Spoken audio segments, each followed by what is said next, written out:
Hi, welcome back guys. This is your friend, the What If guy. Back with another fanfiction. This is the first part of What If Issei became legendary Sekiryuutei. Now before starting, please give this video a like and subscribe to the channel if you want more videos like this. Now let's get into the fanfic. Story begins with Issei Hairu, who finds himself alone in an apartment, nursing some injuries and preparing for his final battle. He reflects on the past, recalling how he once saved those who cared for him. However, now he feels like a mere pawn, replaced by others who have betrayed him by making deals with the Chaos Brigade. This all began about 7 months ago during the battle against Triexa. After being reconstructed by Great Red and Ophis, Issei fell into a coma and woke up in a hospital in the underworld. During his absence, the girls he once cared for became enamored with other boys, who charmed them with sweet words. The leaders of the factions welcomed these new suitors as if they were family, while Issei's own mother betrayed him by inviting them into their home. The boys were seen as worthy by the leaders, while Issei was treated as just another servant, unworthy of their attention. The new boyfriends of his former fiancés included Mike, Rias's tall, muscular, blonde demon; Robin, Akino's blue-haired, medium-built fallen angel; Eric, Asia's tall, brown-haired fallen angel; Maro, Zenovia's orange-haired middle-class demon; Samuel, Irina's black-haired fallen angel; Jake, Kaniko's blonde demon; Esteban, Kuroka's albino fallen angel; Philip, Sona's black-haired reincarnated demon; David, Seraphal's fallen angel; Javier, Roseweiss reincarnated demon; Gabriel, another fallen angel; Penemu, a fallen angel; Tsubaki, a fallen angel; Ravel, a Nordic; Momo, an Egyptian; Rhea, an Olympian; Tsubasa, a fallen angel; Ophis, a reincarnated demon; Yasaka, a yokai from the dog faction; Hater, a fallen angel; Artemis, a demon; Athena, a demon; Freya, a fallen angel; and Lufei, a fallen angel. Upon waking in the hospital, Issei realized that Drake was no longer with him. A large scar on his hand indicated that Drake had been removed while attempting to extract the gauntlet. After dressing, he set out to find the girls and his companions. As he approached what used to be his home, he wondered how they were doing and thought about proposing to Rias. However, upon arriving, he was heartbroken to witness his mother warmly sending off the new suitors with affectionate farewells. Each girl bid them goodbye with loving kisses, and his mother smiled at them, completely ignoring Issei. He waited for the boys to leave before entering the house. Issei, feeling overwhelmed, demanded an explanation for what he had just witnessed. The girls responded, confused by his distress. Rias explained that it was just a farewell kiss with her boyfriend, and Asia confirmed this. Issei reminded them that he was their fiancé, but Rias pointed out that he had not been present for them and had not shown his love or dedicated time to them. Irina echoed Rias's sentiments, stating that he had been too busy training or working for them and his mother. Miki, Issei's mother, defended the boys, claiming they were more polite than he was. Issei protested that she was his mother, but Miki insisted that they were her sons-in-law and that he should show them respect. Rias coldly informed Issei that he was now just a servant to her family and that he should address her as his mistress. Issei reluctantly accepted this new reality. The following day, Issei began packing his bags to leave. He felt weak but determined to find a new place to live. Miki questioned where he thought he was going and how he would afford it. Issei explained that he had saved up money from his job since his father left them. He bid her farewell, asking her to inform the girls and Rias that he would be gone for a while. Miki remained silent as he left. He visited the underworld to share what he had seen, shocked by how friendly everyone was toward the new boys while he had been made to wait. Issei was about to say something when Sekiryuutei spoke to him. Sekiryuutei addressed him formally, referring to him as Commander Hyujuo. Issei acknowledged the title, curious about the reason for the summons. Sekiryuutei explained that he had called Issei to annul the marriages with the girls, as well as the friendships with the other faction leaders. They had requested that Issei refer to them as lords, just as his former fiancée, Seraphal, would be addressed as Miss Leviathan. Issei accepted this directive. Sekiryuutei then reminded Issei that he no longer had permission to enter the castles without proper authorization. The celestial dragon Drake had been removed from him by order, as he was deemed unworthy of associating with those of higher rank. Drake would be assigned to a new partner chosen to be the next Sekiryuutei. Issei was informed that he would simply be another soldier in the ranks, and he should not try to act overly confident. Issei nodded, indicating he could leave. Sekiryuutei permitted him to go but instructed him to close the door behind him. As Issei exited, he felt hurt by the decision made by his friend, which had resulted in the loss of his gauntlet. What stung even more was witnessing the conversation between Sekiryuutei and Rias's fiancé. Sekiryuutei greeted Mike as brother-in-law, to which Mike responded, asking him not to call him that. Sekiryuutei insisted he should call him Oni-sama, since in 6 months, Mike would indeed be his brother-in-law and Rias's husband. Mike reluctantly agreed. Feeling overwhelmed, Issei ran away, not looking back. He headed toward the mountains to calm himself, grappling with the betrayal of everyone he had once known. Accepting his reality, he decided to buy an apartment. In that small apartment, he felt the weight of betrayal pressing down on him. During the first month, his thoughts were consumed by the memories of that painful treachery. He often found himself in the hidden chamber, receiving orders from Rias or Sekiryuutei. Around him, couples were lost in their own worlds, while his friends looked at him with disdain. He kept his head down, following orders and sending reports through his messenger owl, fulfilling contracts and tasks. The indifference from his former girlfriends in the student council and university stung deeply. He felt a desire to escape it all, but 2 months later, he stumbled upon a secret society known as the Chaos Brigade. Unsure of the leaders' identities, he chose to keep that information hidden. He decided to wait. Meanwhile, a war raged in the northern territories of the Phoenix against enemies seeking to breach the capital. As always, he was sent to battle, leading an army of 7,000 loyal men. After 2 months and 3 weeks of relentless fighting, the date of his final battle approached, and he was prepared. In this last confrontation, he aimed to reclaim lost time. Although he had not forgiven those who had turned their backs on him, he wrote letters seeking their forgiveness, ready to present them on that fateful day. Months had passed since the betrayal, and he spent sleepless nights trying to understand where he had gone wrong. He longed to win back the trust of those he once relied on, wanting to prove his loyalty until the end. He contemplated that his death might be the solution. It took time to reach that decision, and now he found himself resting after the previous battle, sitting on his bed and reflecting on the upcoming fight. The news of the girls' engagements had spread throughout the underworld after the betrayal.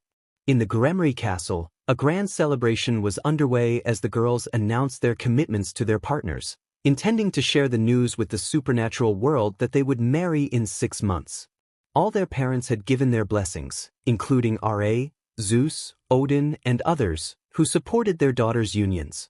Though it pained him, he resolved that on that fateful day he would give them what belonged to them since the moment he met them: his soul, loyalty, life, and heart. He would declare his fidelity to them until his last breath. Later, he realized he didn't need to tell them this because he discovered that the true traitors were not him but their partners. This revelation felt like redemption. In his final battle, he would take those traitors with him to the afterlife, confronting them alone. He knew a war awaited him in the north of Lilith but was uncertain of the exact day, so he continued to write his letters and prepare surprises for those who had once been his girls. In the underworld, 6 months after the engagements, the leaders of the factions, the girls' parents, and the mother of the brown-haired boy gathered around an oval table discussing the upcoming commitments. Sekiryuutei emphasized the need to prepare for the engagement celebrations. Mickey agreed, noting that the girls should look beautiful for their fiancés, and the festivities should be grand to strengthen the bonds of love. Zudicus echoed this sentiment, insisting that the celebrations should be memorable for the girls. Barakiel added that they deserved special moments with their partners. Ra and Zeus both concurred, and Zeus inquired about Drake's plans. Drake reassured them that he had chosen the next Sekiryuutei, revealing it would be Rias Gremry's fiancé, whom he believed had the potential to surpass the previous Sekiryuutei. Odin asked when the formal announcement would take place, and Drake confirmed it would be during Rias's engagement celebration. Ra questioned what would happen with Issei, given he still held the title of general of the faction's armies. Sekiryuutei explained that Issei had sworn loyalty to them and would lead the couple in a parade before the people after their engagement. Azazel agreed, stating that Issei would guide the soldiers to witness their new leaders. Zudicus expressed satisfaction at finally finding a worthy heir for the BGMI family. Mickey suggested calling the girls to choose their engagement dates, and everyone agreed. While they discussed the girls' commitments, outside the city of Lilith, soldiers plotted revenge for the assassination of Rizaving, feeling that the underworld was vulnerable due to the leaders' focus on the engagements. They believed that the girls' refusals to give their virginity had led to this moment, and they were determined to take action once they had dealt with the underworld. A soldier, wounded from a previous encounter, rode swiftly on horseback, urgency in his eyes. He thought to himself that he needed to inform the commander about the ambush they had faced. Meanwhile, in a meeting with the leaders, Sekiryuutei welcomed the girls who had finally arrived. Rias noted that someone was missing, and Asia agreed, mentioning that Serafal was absent. Sona added that they were also missing her brother. Sekiryuutei inquired about their partners, to which Rias replied that they hadn't seen them in a week due to their mission. Outside the BGMI castle, a brown-haired individual was about to enter when he stumbled into someone. Issei apologized, and Serafal reminded him to pay more attention. He acknowledged her as Miss Leviathan and promised to be more careful. Just as he was about to leave, a bloodied horse approached, carrying a soldier. Issei rushed to the soldier's side, asking what had happened. The soldier reported that they had been ambushed. Issei pressed for details, and the soldier revealed that it was the girl's fiancés who had attacked them. Anger surged through Issei as he demanded to know their location. The soldier indicated they were about 4 kilometers north of Lilith. Issei ordered a guard to take the soldier to the infirmary and instructed him to deliver a letter and a chest to the leaders as soon as possible. The soldier, despite his injuries, insisted he could manage it. Issei called for Quinto, instructing him to prepare his armor, gear, and horse. Quinto expressed concern about Issei facing the threat alone, but Issei reassured him that he would be protected by seals around Lilith. He also asked Quinto to accompany the soldier to the leaders after he left. Quinto agreed, though he was clearly worried. After some time, Issei donned his armor and mounted his horse, ready for the confrontation ahead. He instructed Quinto to give a drop of phoenix tears to the soldier and ensure he reached the leaders. Quinto promised to do so. Issei bid farewell, reminding Quinto to protect Lilith with his life and to take his place if he did not survive. Quinto accepted this heavy responsibility, and Issei rode north, determined to face the threat head-on, even at the cost of his own life.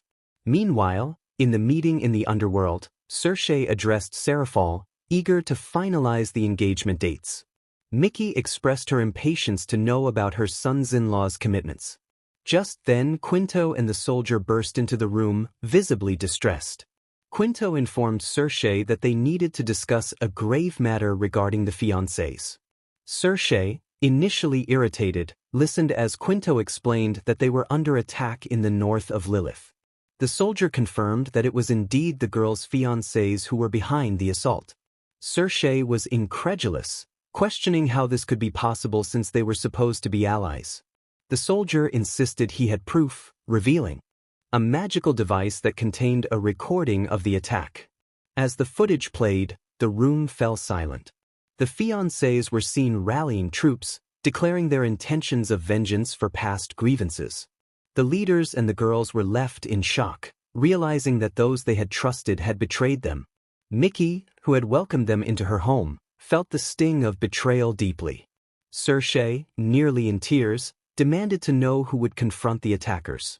Quinto, with a heavy heart, revealed that Commander Issei Hujuo was leading the charge. The room erupted in disbelief, and RA questioned the status of Issei's forces. Quinto explained that Issei had ordered the entire squadron to protect Lilith with magical shields while he faced the threat alone. Azazel expressed concern about the situation, questioning how it could be a wise decision for someone to face such danger without their army. Quinto explained that the individual was driven by honor and loyalty, willing to confront the challenges ahead for the sake of those he cared about. He had given the order for no one to interfere, intending to descend into the depths of hell, taking the traitors with him.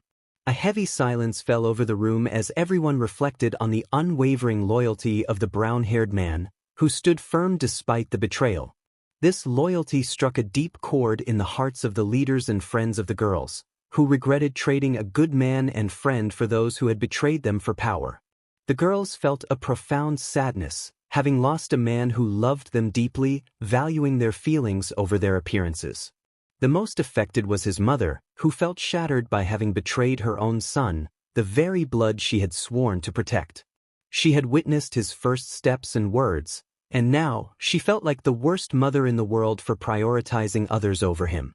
As the tension lingered, a soldier broke the silence, revealing that before leaving, the brown-haired man had entrusted him with a letter and a chest, asking him to share its contents. The soldier began to read the farewell letter from Issei, expressing that these might be his last words, as he did not know what day he would fall in battle. He thanked the leaders for their trust during the times before the trials, cherishing the moments spent with them as his happiest memories. He considered them family and vowed loyalty until his last breath. Issei addressed Drake, his first friend in many years, wishing him well for the future and hoping his next bearer would be better than himself. To the girls, he expressed that they were the most beautiful beings he had ever known, bringing warmth to his heart after his tragic love story with Reina. He declared that he would always love them, stating that no love could compare to what he felt for them. He also thanked his mother for giving him life and guiding him, asking her to protect the girls and Kunyuo, and to pray for him as he faced his destiny. He concluded by stating that in the chest were his wedding gifts for them, hoping that the men they chose would love them as he did. The soldier then opened the chest, revealing various necklaces and rings. The first necklace he held had a note attached, signifying his loyalty and respect for Drake. The others included engagement rings meant for the girls, each adorned with colors representing their unique personalities. As everyone gazed at the gifts left by the brown-haired man, tears began to flow, mourning the loss of someone who had only shown kindness when they had turned their backs on him. Rias, with tears in her eyes, asked where Issei was, prompting Quinto to communicate with him through a magical circle. Issei responded, inquiring about their situation. Quinto informed him that they were on their way to Lilith. Issei requested a message for the leaders, expressing his unwavering loyalty in this life and the next, and a heartfelt message for the girls, stating that he had lived countless lives just to love them. He asked his mother to pray for him to reach the afterlife. Quinto acknowledged the message, while everyone in the room wept at Issei's words. Issei added one last thing, affirming their strength and dignity until death, and that the factions would endure. Quinto echoed his sentiments, and as they concluded their communication, the weight of the moment settled heavily in the hearts of all present. Enduring so much pain until the moment arrived, Rias suggested they go with him to stop the enemy. Quinto explained that he was already at the meeting point, and the troops were just separating the signal, but they might arrive flying. Rias encouraged the girls to go for their love. The two girls agreed, and they flew off to find their beloved chestnut-haired warrior. Meanwhile, several kilometers away, he was riding a chestnut horse, ready to signal by shooting a flaming arrow into the sky, preparing to confront the army of traitors. He encircled the army within a magical dome, ensuring that no one could enter or leave the battlefield. This dome could only be deactivated if the bearer was defeated or if 5 seals around it were found. Now, the focus shifted to the battle. Issei confronted the traitors, questioning why they were doing this. Mike revealed their motivation was revenge for the death of their leader, vowing to destroy everything and finish off the other factions. Issei reminded them that the people had trusted them, but Jake scoffed at their former loyalty, claiming they were only interested in seizing power. Issei declared that they would pay for their actions. Robin challenged him to try. Philip taunted Issei, suggesting he would be overwhelmed by 10,000 soldiers alone. Issei asserted that this was the difference between a loyal man and a traitor. Mike ordered the soldiers to attack, and they charged at the chestnut-haired warrior. One by one, he took them down, enduring their attacks despite the pain, determined to end the massacre swiftly until only the girls' boyfriends remained. Mike lamented the loss of their army, but Issei stated that his life was a small price to pay to take the traitors down with him. One by one, they attacked, but each was taken down with their own weapons, left alive to suffer for their betrayal.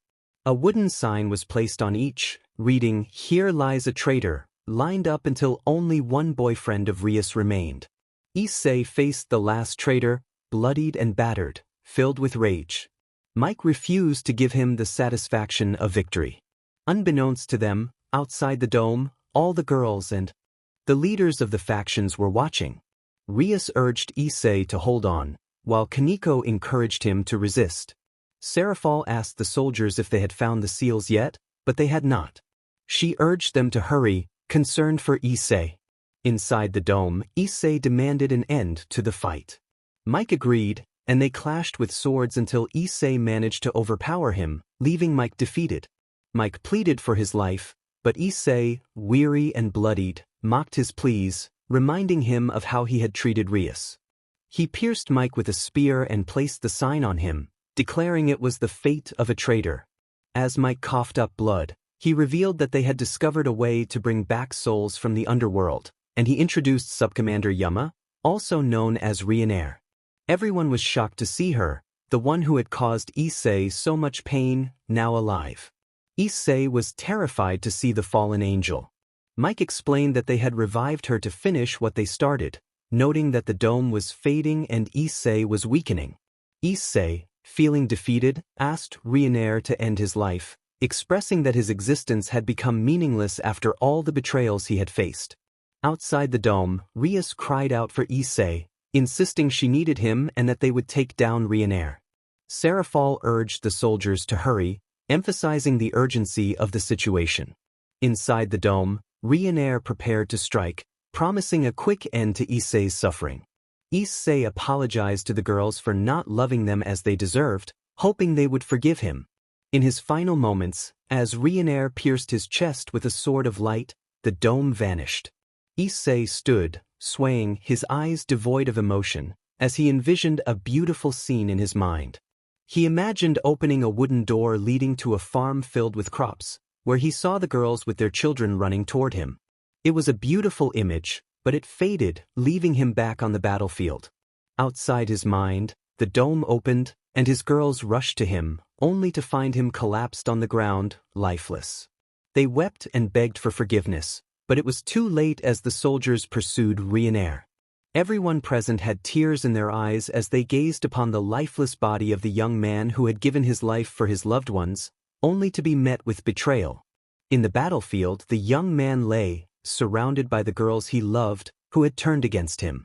There he was, Issei Haidu, who had died defending those who had turned their backs on him. The news spread throughout the supernatural world, revealing that the girls betrothed were traitors, while the true hero who had sacrificed everything to protect the land that had given him a second chance was the legendary Sekiryuutei, the strongest being known to the world. Now, everyone mourned the loss of the young man.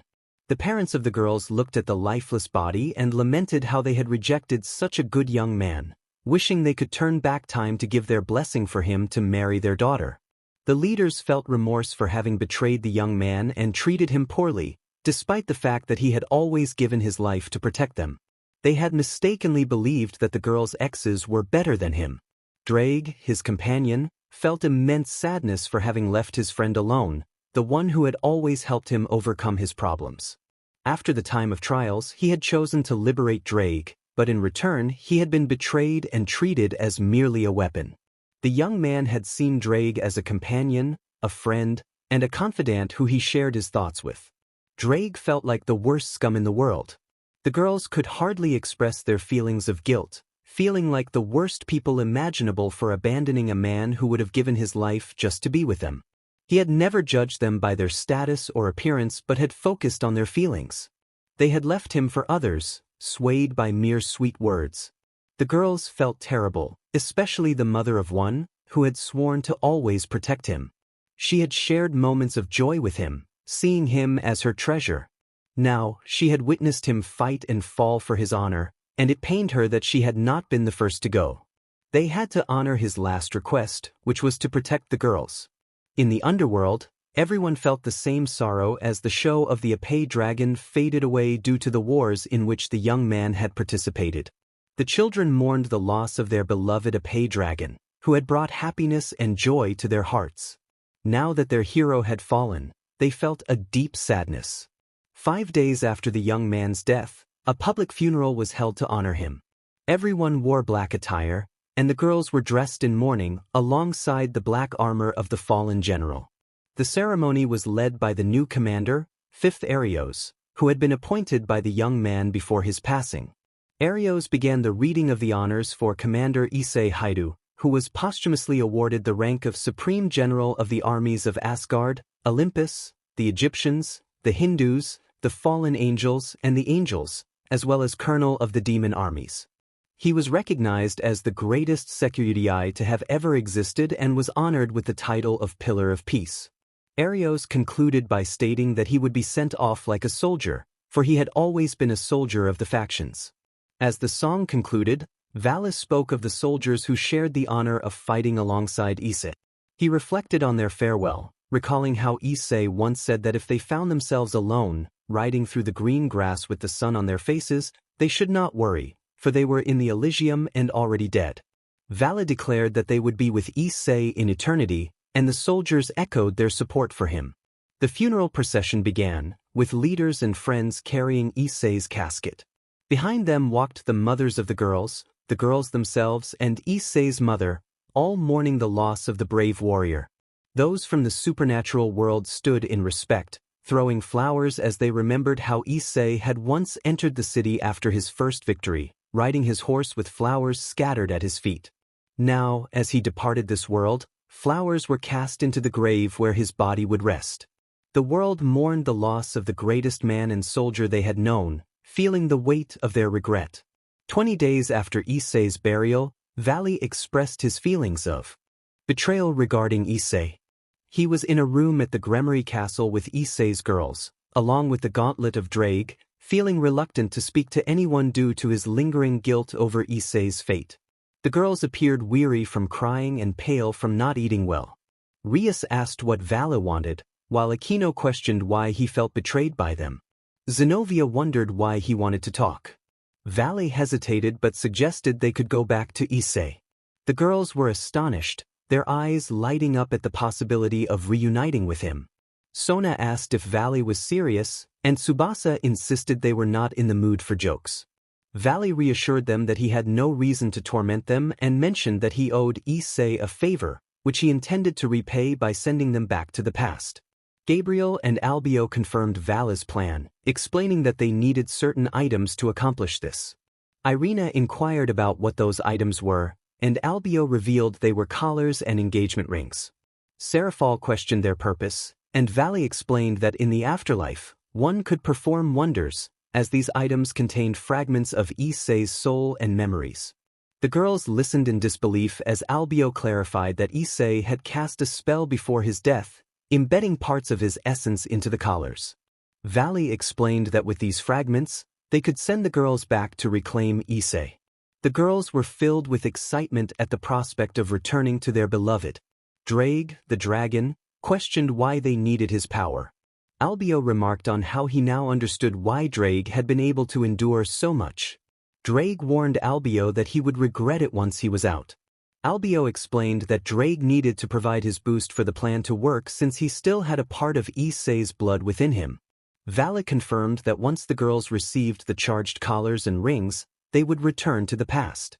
Rias urged them to hurry, and Vala reminded them to avoid altering their pasts. Albio warned that they could not reveal they were from the future, but they could retain their current memories. Vala handed them a piece of paper with an address, which Rias questioned. Vala explained it was a small engagement gift for when they found Issei, all the while thinking about how he would make Issei pay for a past incident involving his girlfriend. Serafal asked about the address, and Vala revealed it was a factory where Issei could be in danger.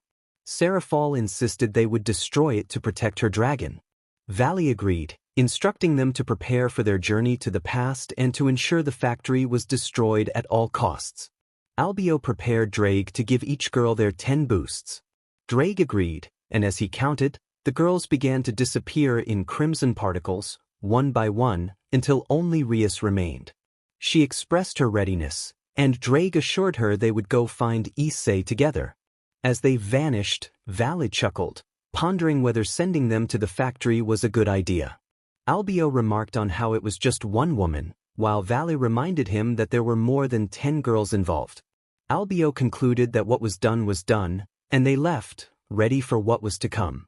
After the loss of the chestnut-haired boy at the hands of betrayal, the girls returned to the past to amend their mistake and stay with him until the last breath separated them. Each of them appeared on the date just before the boy's martyrdom, specifically Rainier, a moment before continuing the story. The narrative would follow the same trajectory as the original tale, with some exceptions. Issei, as everyone knows, would only have his mother in his life. It's important to clarify that there is no inappropriate relationship, it is simply a mother-son bond. Issei worked part-time jobs, including singing at night, where he entertained girls with his voice. There would be a few surprises along the way, including heroic moments, and it was clear that this story would have many chapters. It was a calm morning in the city of Kwa, where the reunion with the girls was more than evident for a certain brown-haired boy, whose life was about to become quite interesting. Rias returned to her old residence, which she hadn't remembered so vividly. She decided to head to the academy, determined to see Issei again, thinking to herself that this time she wouldn't let him slip away. At the academy, all the girls were wondering where the boy who had stolen their hearts had gone, lamenting their past decisions. Rias wondered aloud where Issei could be. Aquino didn't have an answer, and Kaneko also questioned his whereabouts. Meanwhile, in the student council, Sona expressed her concern about Issei's absence, and Tsubaki reassured her that they would find him soon. Momo agreed with Sona, showing her support. Suddenly, both groups spotted Issei, who seemed to have suffered due to his love for them. All the girls wanted to rush to him, to leap into his arms and beg for forgiveness for their past actions. However, their thoughts were interrupted by the school bell signaling the start of classes. Meanwhile, Rias was strategizing with her friends about who would have the honor of introducing Issei to their group. Rias insisted that they needed to pursue him and not let Sona take him away. Aquino agreed, thinking to herself that she would soon see her dear Kohai again. Kaneko asked Rias what they should do to make Issei come back and accept them. Rias replied that they would approach him in the same way they had before. Meanwhile, in the student council, Momo asked Sona what they would do to bring Issei back to them. Sona decided they would send Rhea to find him. Rhea confirmed that she would take care of it. As for Issei, all that could be heard was a series of sneezes echoing around him. A sudden sneeze interrupted Issei, who thought someone was talking about him. Little did he know, it was a sign of destiny, hinting at a life full of surprises. A short while later, in the Occult Research Club, Rias instructed Kiba to fetch Issei Hayu. Kiba asked why, and Rias simply stated that Issei was very strong. Kiba agreed and headed to find Issei. Meanwhile, in the student council room, Sona reminded Rhea of her task. Rhea confirmed she would return shortly. As she left, she bumped into Aquino, who playfully inquired about her haste. Rhea explained she was on an errand for Sona. Aquino teased that the errand involved Issei, to which Rhea responded without concern. Aquino warned her that Kiba was bringing Issei to the club, and it seemed they were trying to claim him for themselves. Rhea felt distracted by the conversation but continued on her way. Back with Issei, the commotion of girls shouting his name filled the air as Kiba approached. Issei, irritated by the attention Kiba received, thought about how he would get his revenge during the upcoming singing competition. Kiba politely asked the girls to let him pass, and they obliged. Kiba then introduced himself to Issei, explaining that Rias needed him. Issei was surprised that the top upperclassman was calling for him and agreed to follow Kiba. As they made their way to the Occult Research Club, the girls were anxious about Issei's return, determined not to repeat past mistakes. Rias reassured them that Issei would arrive soon. Aquino expressed her worries about Issei possibly refusing to join them, feeling downcast. Rias comforted her, assuring her that it wouldn't happen. When Kiba and Issei arrived, Kiba announced he had brought Issei as requested. Rias thanked him and turned to Issei, apologizing for the interruption and asking if she could call him Issei. He agreed, and Rias proceeded to tell him two important things. The first was an invitation to join the occult research club, which Issei eagerly accepted, feeling honored. The second question Rias posed was whether Issei believed in the supernatural.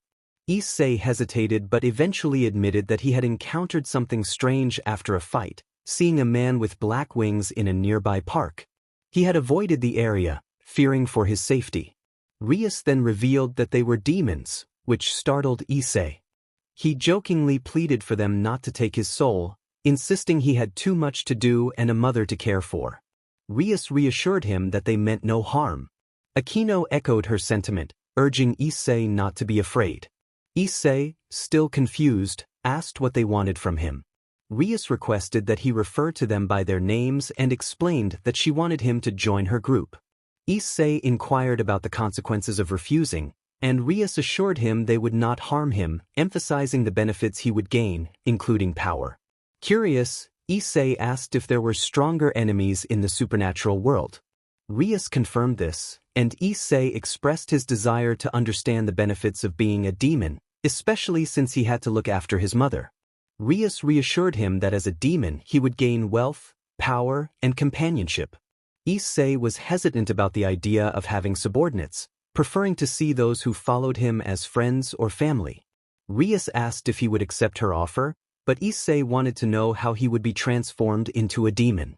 Rias explained the concept of evil pieces, which were akin to chess pieces. Issei revealed that he was a 3-time regional chess champion, surprising Rias. She then proposed that he would not mind being revived as her pawn, to which Issei readily agreed, feeling honored at the prospect. He even expressed that if given the choice, he would choose to be a pawn, as it was his favorite piece in chess. Issei had won many games with them, and he had the ability to transform into any piece on the board. He understood that a piece might be sacrificed for another if it proved to be more useful later on. He also wore a necklace with the piece number 5. Rias mentioned that they would have plenty of time to discuss it, and then they began the ritual. Issei asked if it would hurt, to which Rias assured him it would not. Rias declared her intention, stating that she, Rias Gremory, would transform Issei Haidu into her servant, granting him a new life. The 8 pawns were inserted into the ritual. Rias then informed Issei that he was now part of her entourage. Issei expressed his gratitude, playfully asking if he should call her Butcho.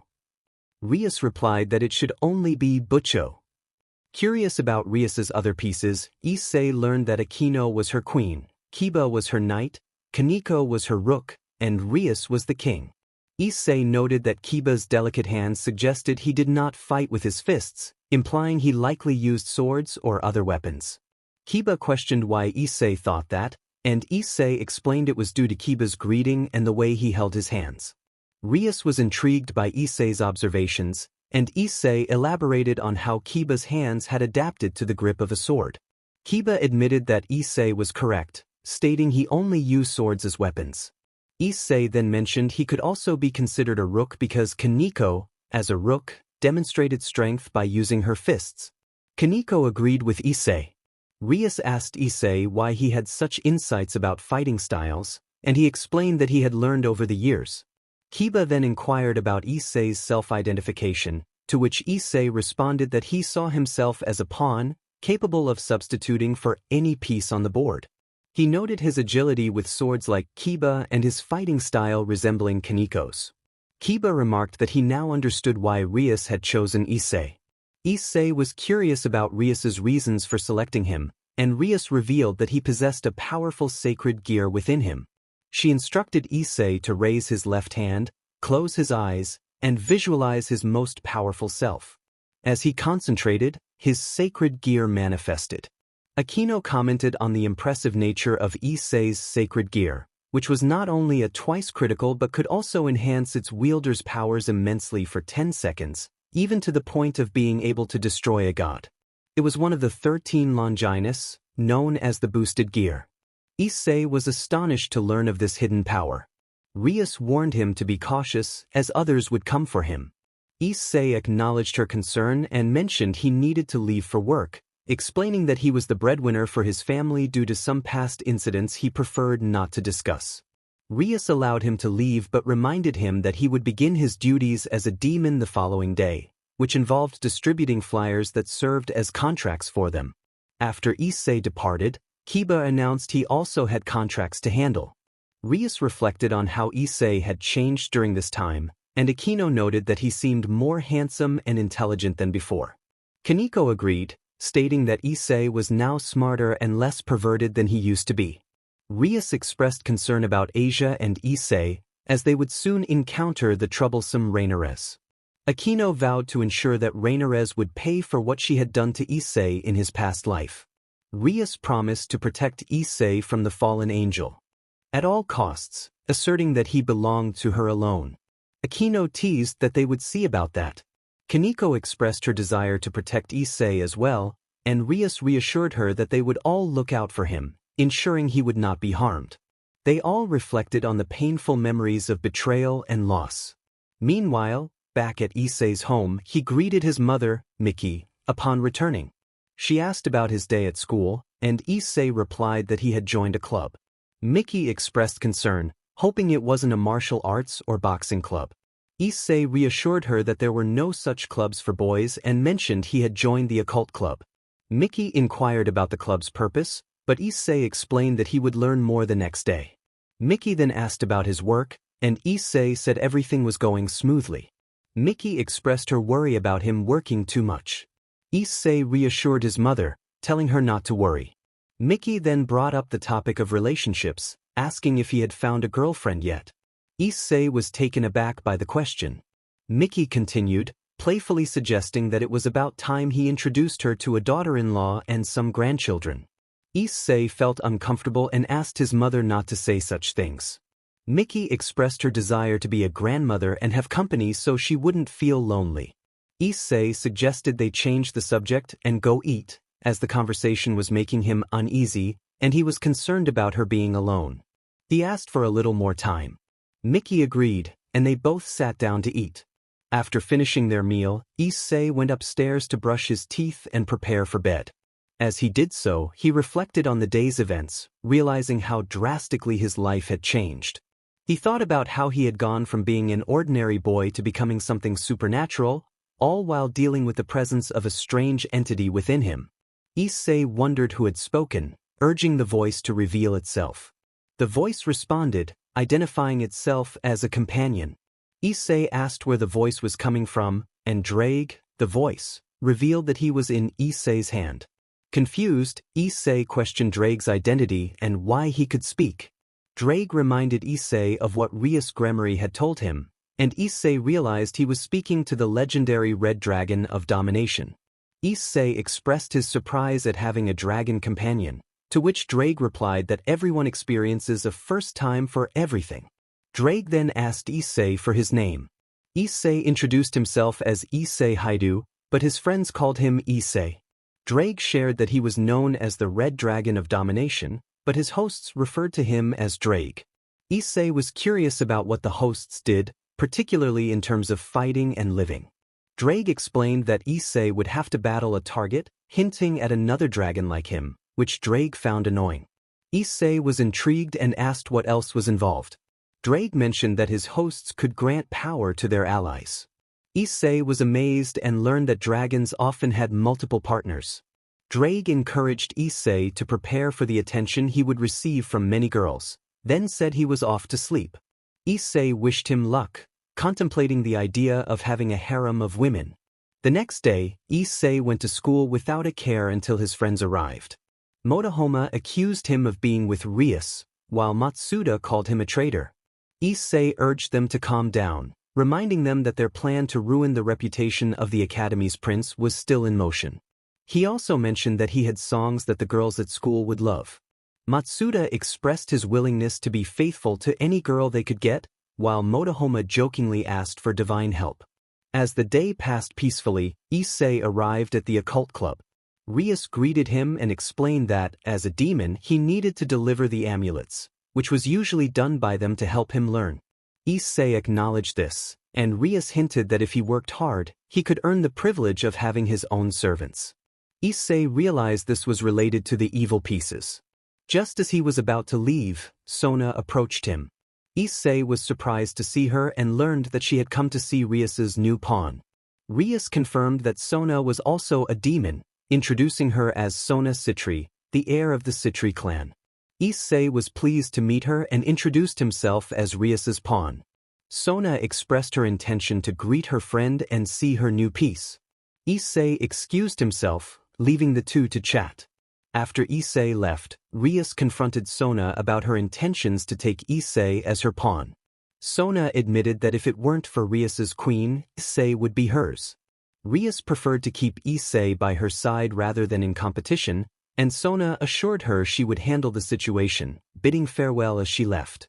Days passed until the girls awaited a fateful day, the arrival of a fallen angel who threatened Issei's life. Rias knew she had to act to protect him, with the help of Sona's entourage to ensure Issei remained unharmed. One afternoon in Kuo, Issei admired the beautiful scenery and shared his thoughts with Drake, who agreed. Issei reflected on how confusing it was to learn about another world after meeting Rias and the other demon girls.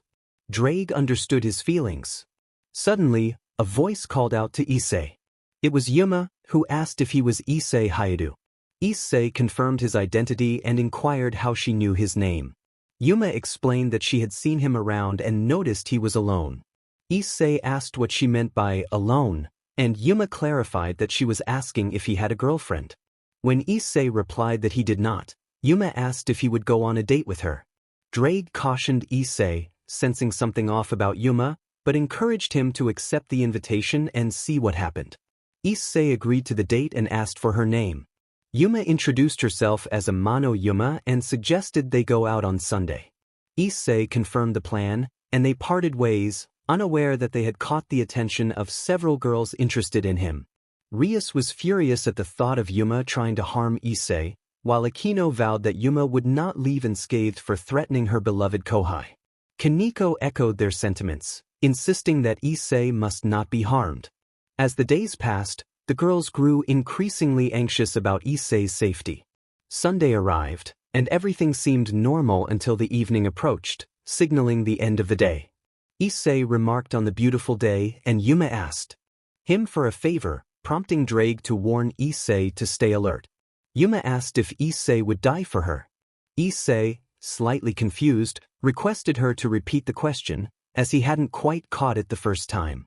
Yuma reiterated her question, and suddenly, the surroundings transformed into a cold, purple-hued landscape. The girl morphed into an annoying crow that had previously harmed the brown-haired boy. Issei was bewildered, questioning what was happening. Yuma instructed him to appeal to the god who had placed the sacred grad in his body. Issei acknowledged that he was about to be attacked but vowed not to make it easy for her, activating his boosted gear. He called upon Drake for a boost, and Drake responded affirmatively, providing multiple boosts in rapid succession. Before they could react, Issei unleashed a green lightning bolt. Realizing he needed to escape, he quickly pulled out a smoke bomb for a strategic retreat, though he felt a slight sting on his arm from a near miss. Frustrated, he expressed his annoyance, while Drake reassured him that it was just a scratch. Issei decided it was best to leave the area, hoping he wouldn't be found, and noted that his mother would take care of him if he returned home injured. Drake expressed hope that Issei's mother wouldn't be alarmed. Issei assured him that if he came home bleeding, it would be clear he had been in a fight. He hurried into his house and went to his room to tend to his wound, reflecting on how close the encounter had been. Drake agreed, suggesting they should be cautious of that fallen angel. As the scene shifted, it was a warm afternoon, and a blonde girl was on her way to a park filled with fond memories. It was the place where she had met a man who had offered her friendship, a home, a family, and love. However, she had lost everything after being swayed by sweet words, only to discover it was all a lie. She mourned the loss of the man who had once extended a hand to her when she had nothing, feeling immense sadness alongside her harem sisters as they buried him, still in grief when Valley suggested they could return to the man who had stolen their hearts. It was wonderful news, and they all promised never to make the same mistake again. In the present, a blonde girl sat waiting for a brown-haired boy to pass by. She stumbled and Issei, concerned, assured her he was fine. She introduced herself as Asia Argento, mentioning she was visiting old friends and the church. Issei offered to guide her to the church in the city, and Asia expressed her gratitude, promising to stay by his side and not betray him again. As they walked through the city, they arrived at the church. Asia thanked Issei and hoped he would visit her again. After some time, classes ended, and the members of the occult club eagerly awaited Asia's return, determined to protect her from the fallen angels before they could harm her again. Issei inquired about the reason for Rias's summons. She asked him to participate in a contract, and he agreed, curious if there was anything else she needed from him. Rias departed, instructing the girls to prepare for the contract concerning Asia. Akino agreed to set up the circle, while Kaneko expressed her eagerness to rescue Asia. As the sun set and night approached, Issei arrived at the designated location, surprised by the number of corpses around. Fried, a young priest from a certain exorcist organization, introduced himself and declared his intention to eliminate Issei, drawing a sword and a pistol. Issei was determined not to be defeated easily, having faced people like Fried before. Fried laughed, confident in his abilities. He lunged at Issei with a sword of light, but Issei skillfully dodged the attack, focusing on avoiding the demon bullets aimed at him. As Fried attempted to strike with his other hand, Issei reached out to disarm him but missed, feeling a bullet graze his leg. Issei felt anger rise within him, vowing that Fried would pay for this. Fried, unfazed, declared that they would see about that. Asia, witnessing the confrontation, was confused and asked about Fried's intentions. Fried revealed that he was there to eliminate Issei, the demon. Asia, shocked, reminded Issei of his identity, to which he admitted that he had become a demon of his own accord, hoping to keep her out of danger. Asia insisted that their friendship transcended their differences, regardless of their species. Fried, enraged by her loyalty, aimed to attack her with his sword. Issei intervened, grabbing Fried's wrist and shielding Asia behind him. He reassured her that he would protect her and warned Fried that he would pay for his attempt to harm Asia. With a swift motion, Issei twisted Fried's wrist, forcing him to drop the sword. Fried tried to retaliate, but Issei anticipated his move, striking his leg and causing him to lose balance.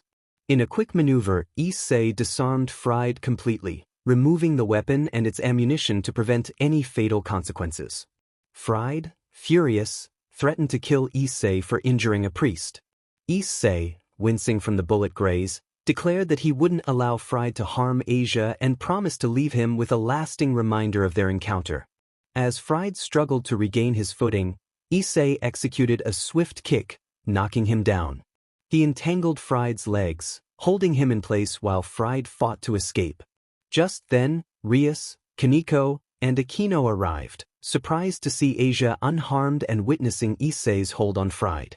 Issei felt confident that Fried would not escape this time. Fried, however, refused to give in easily. Issei was determined to end the fight, lifting Fried's leg onto his shoulder and applying pressure to his knee until he heard a painful crack, leaving Fried incapacitated and writhing in agony. Issei, still limping from the bullet wound, declared that this was Fried's punishment for trying to hurt Asia. Just as he reached for the sword, Rias called out to him, stopping him in his tracks. Rias explained that they had sensed the presence of priests and came to investigate. Kaneko noted that it seemed Issei had handled the situation on his own. Issei confirmed this and Asia, relieved, clung to his waist, assuring him that she was fine despite the bullet graze. Kaneko teased Issei, suggesting that Asia had an advantage. Issei was surprised to learn that they already knew each other. Rias explained that they had met Asia during a trip to Italy, and she had also been a priestess. Issei was taken aback, realizing that Asia had a sacred grad. Akino sensed the presence of fallen angels and suggested that they retreat. Rias agreed, urging Issei and Asia to follow her. They all gathered in a magic circle just as some fallen angels appeared. Ryanair questioned what had happened, looking at Fried, who was in distress. Fried explained that it was the demon Hayato Issei who had caused him harm, and he expressed his anger towards Asia, whom he referred to as a traitor for associating with those demons. Ryanair noted that the demon possessed a very powerful sacred gear. Fried vowed that when he found Issei, he would make him pay for what he had done. However, he was in pain from his injured leg and requested a moment to rest before they moved on. Danishik declared that they would eliminate the demon scum, to which Fried expressed his hope for that outcome. Meanwhile, Fried was in agony from his injury, and they needed Asia's sacred gear to heal him.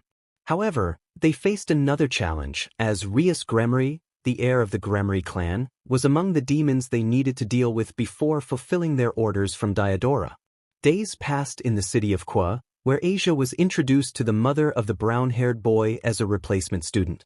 Life in Kwa continued without major issues, except for the haunting dreams that plagued the girls.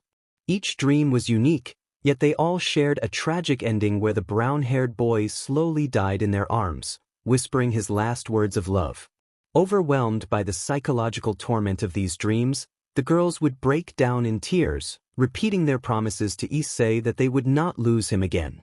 Asia had become part of Rias's entourage by her own decision, as the others, except for Kiba and Issei, accepted her choice to become a demon to be closer to the man she loved and had lost in her past life.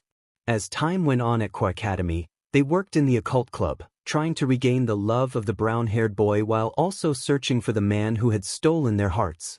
This time, they were determined not to let him slip away again. One afternoon in the occult club, Rias began to discuss the importance of obtaining their familiars. Issei was curious about their purpose, and Rias explained that familiars were essential for sending and receiving information. Just as she was about to elaborate further, the student council entered the room. Rias recognized Sona and questioned her presence.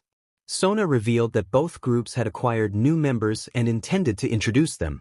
Unbeknownst to them, the student council's visit was primarily to see the brown-haired boy. They struggled to hold back tears at the sight of him, longing to embrace him and ask for forgiveness for their past actions. The painful memories of betrayal and the sight of him wounded on the battlefield haunted them, and they wanted to spend as much time as possible with him. Rias introduced Issei as her pawn and Asia Argento as her bishop. Issei greeted Sona and noted that one of her members had recently joined the student council. Sona confirmed that Saji Genshiro was her pawn. Issei remarked on their similarities, which Saji found amusing, feeling that his pride had been hurt by being compared to the perverted trio. Saji challenged Issei, claiming that even as a beginner he had used 4 pieces of pawns. Sona interjected, clarifying that Issei had actually used 8 pieces because he was a dragon. Saji was surprised by this revelation. Sona then apologized to Issei and Asia, hoping they would get along with Saji. Saji introduced himself to Asia, complimenting her beauty. Issei, feeling protective, warned Saji to keep his hands to himself, jokingly threatening him if he crossed the line. Saji, unfazed, teased Issei about wanting to keep the attractive blonde girl for himself. Issei expected nothing less from a mischievous beast. He mentioned that they had been blamed for something, and before they got into trouble, he proposed an idea. Saji agreed to hear him out. Issei decided to explain his plan using chess terminology, and Saji listened intently. Issei described a scenario where a black pawn left a black knight unprotected, allowing a white pawn to capture it, leading to checkmate. Saji pondered the implications, recalling that the members of the occult club wore black while the student council members wore white. He began to suspect that Issei was plotting something against Kiba, but he couldn't quite grasp the full picture. Curious, Saji asked what Issei intended to achieve. Issei invited him to join him if he was interested in the plan.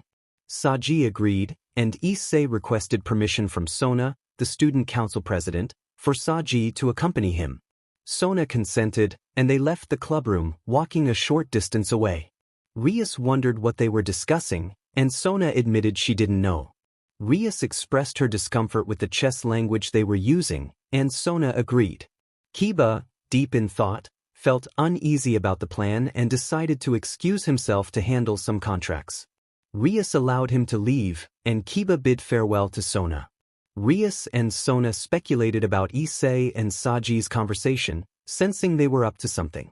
Rias remarked that Sona's excitement reminded her of past memories, which they all acknowledged with a nod.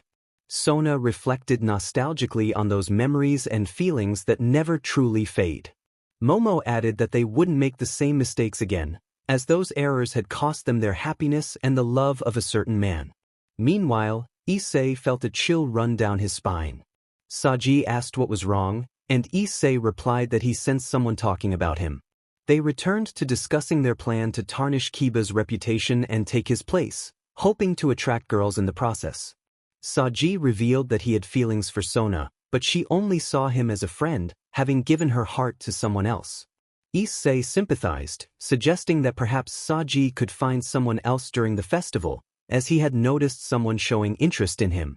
Saji was intrigued and wanted to know who it was, but Issei told him to find out for himself. Issei then informed Saji that they needed one more member for their plan. Saji agreed to join, and Issei arranged for them to meet at Motohama's house in the afternoon to rehearse and discuss more details. They decided to head back to the club, mindful of the risk of being punished. Upon returning, Rias and Sona inquired about their earlier conversation. Issei casually claimed they were discussing video games, and Saji backed him up, saying Issei had shared some recommendations. Rias accepted their explanation, and Sona shifted the topic to their family matters, suggesting they resolve it through a sports competition. Rias agreed, and they summarized that the tennis challenge had ended in a tie, so they would move on to the next match. Issei had prepared team bands for everyone, and Rias appreciated the thoughtful gesture, encouraging them to wear them proudly and act as a formidable team. Sona apologized for the delay and initiated the game by serving the ball to Kaneko, who returned it with impressive strength. Rias was amazed at how Sona had predicted her serve, and she retaliated with her own powerful shot, eliminating Tomo from the game. As the match progressed, Rhea attempted to distract Issei, who managed to dodge her throw with a smile. He bragged about being a 3-time champion in dodgeball at his school and prepared to unleash a powerful throw. However, something unexpected happened. The ball split into two, creating a mirror image that confused Rhea, who was ultimately knocked out of the game. Time passed, and Saji suggested they focus on defeating Hayato first. Sona, feeling guilty, prepared her magical throw, which Issei managed to stop with his legs, impressed by her power. He acknowledged her strength and decided to counter with his own throw, aiming at Rhea, who was next to Saji. This time, the ball split again, and Saji anticipated the shadow of the first ball, but the real one, charged with Sona's magic, sent him flying out of the court. As the game continued, Rhea took advantage of Issei's distraction and knocked him out as well. In the end, only Sona and the others remained, and Momo announced that time was running out. The occult club emerged victorious, and as the student council members said their goodbyes, they embraced Issei warmly, leaving him confused by their affection, especially Sona's. Unbeknownst to him, her gesture was a silent plea for forgiveness and a chance to rekindle their love. As the events unfolded, Asia found her partner, Razor, while Issei surprised the girls by attracting not just one but 4 potential partners.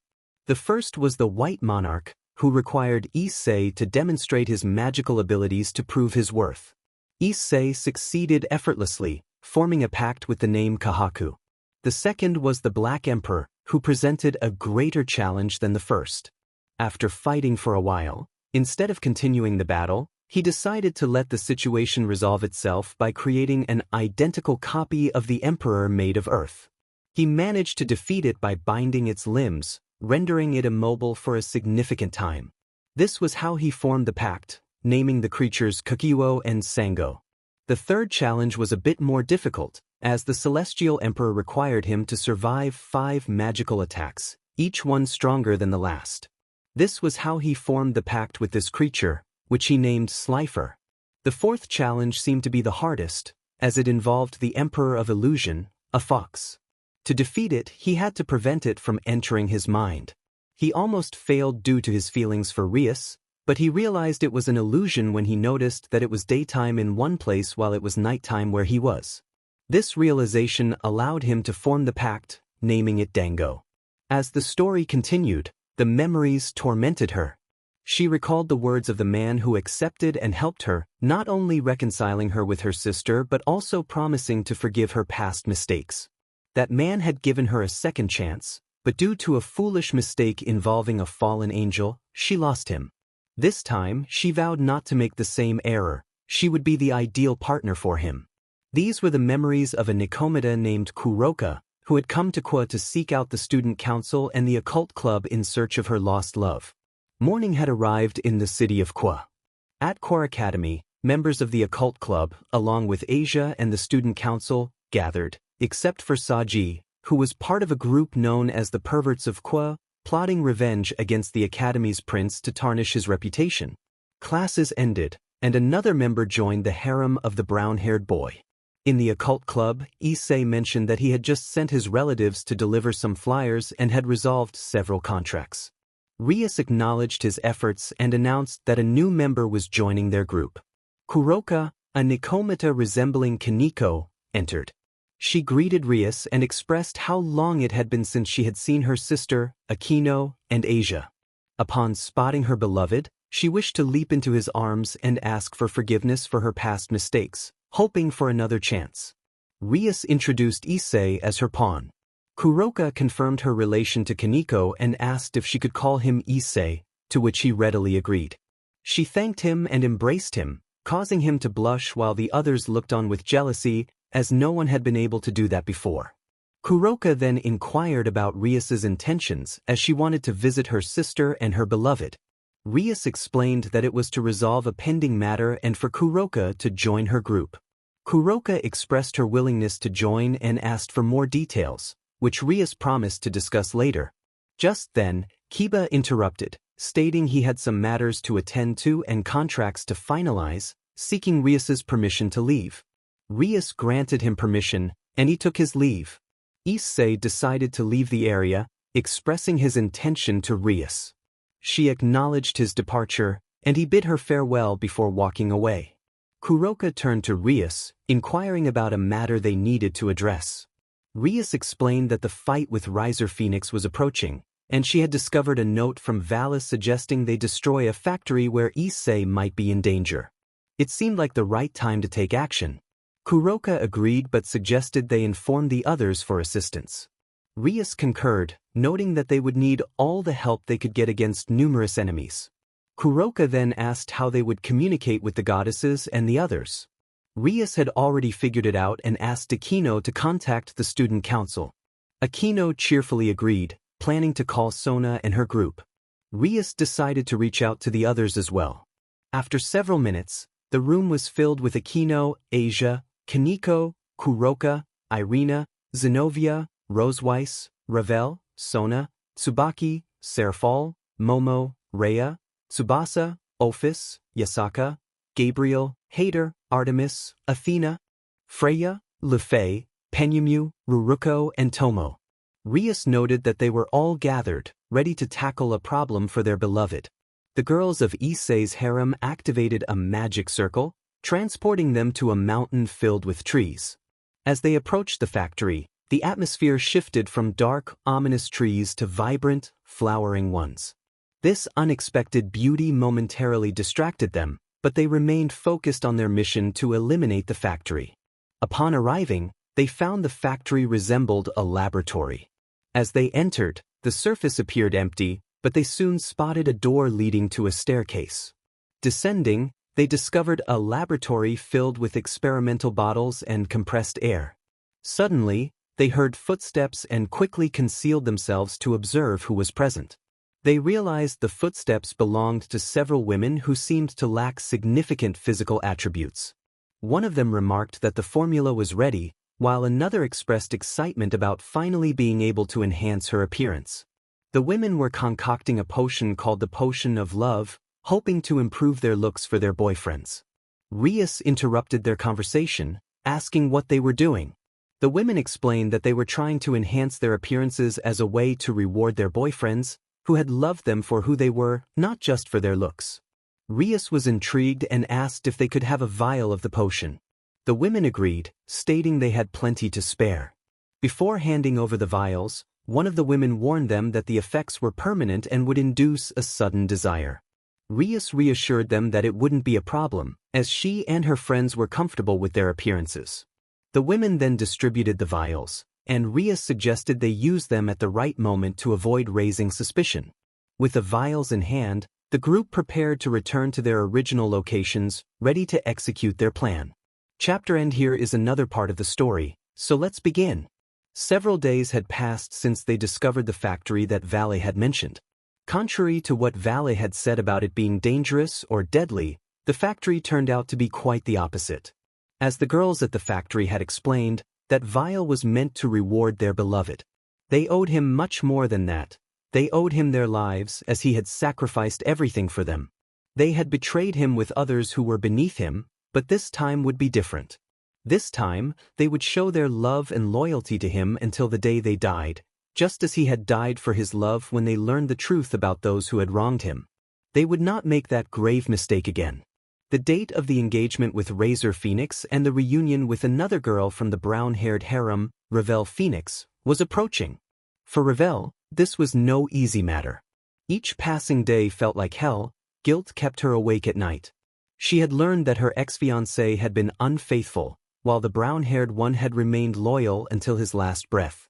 This realization shattered her inside.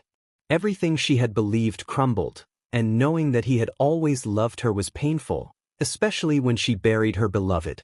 She was devastated, crying every day before Val's arrival, barely eating, struggling to accept that he had left this world. When Valet arrived and said they could go back in time to reclaim their love, it felt like a light at the end of her tunnel of hope. She promised herself that she would not allow herself to lose the brown-haired one again.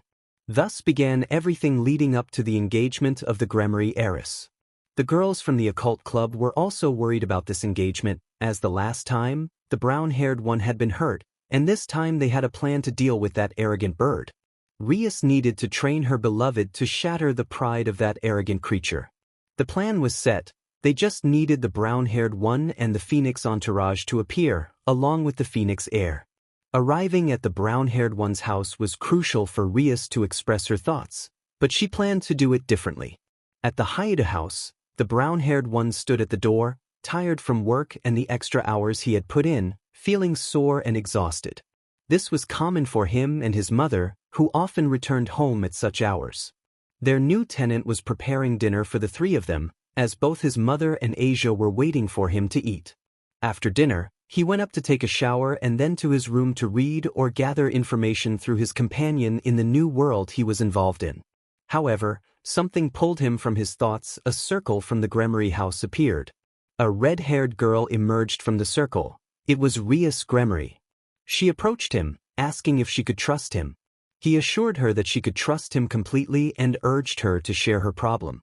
Rias began to explain the issues she had with Razor and her engagement. The brown-haired one listened, feeling a surge of anger inside him at the thought of someone being forced into marriage without their consent.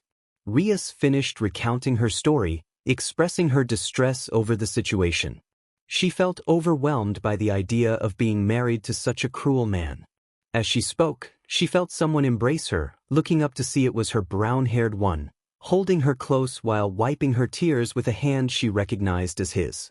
Their feelings rekindled, bringing back memories of the tragic moment when she had held his bloodied and wounded body, the one who had given his life for her, only to be betrayed by her. She felt like a worthless person, knowing that her foolishness had cost her everything, body and soul. Her love had been unconditional, and she had repaid it with betrayal. She wished she could tell the past version of Issei to forgive her and to forgive her infidelity, but life had given them a second chance to make things right. A moment passed as the red-haired girl cried on the brown-haired one's chest, remembering her mistakes, when he reassured her that he would protect her from anyone who tried to harm her. Rias felt a mix of emotions, grateful for his support but also embarrassed by her tears. He continued to hold her, sharing that he understood the pain of betrayal, having faced it himself without help except from his mother. He wanted to ensure she would not be forced to marry someone who did not love her for who she was. Just as Rias wanted to express her love for him, someone interrupted. A whitish circle appeared, and Greyfield stepped through, questioning what Rias was doing with this young man, reminding her of her commitment to Razor Phoenix. Rias asserted her right to make her own choices, explaining that she was upset about the situation and that her pawn was helping her. She refused to let Greyfield insult him, regardless of her brother's status. Issei, surprised to learn that Rias had a brother, introduced himself to Greyfield, thinking how lovely Rias was and hoping he wouldn't notice his feelings. He then asked if Rias could stay with him for the night so she wouldn't have to worry about the upcoming events. Rias blushed at his request, recognizing him as the same protective man she had always known. Greyfield objected, concerned for Rias's safety, but Issei promised with all his heart that he would never harm her and would accept any punishment if he did. Issei felt a mix of emotions as he processed Rias's words.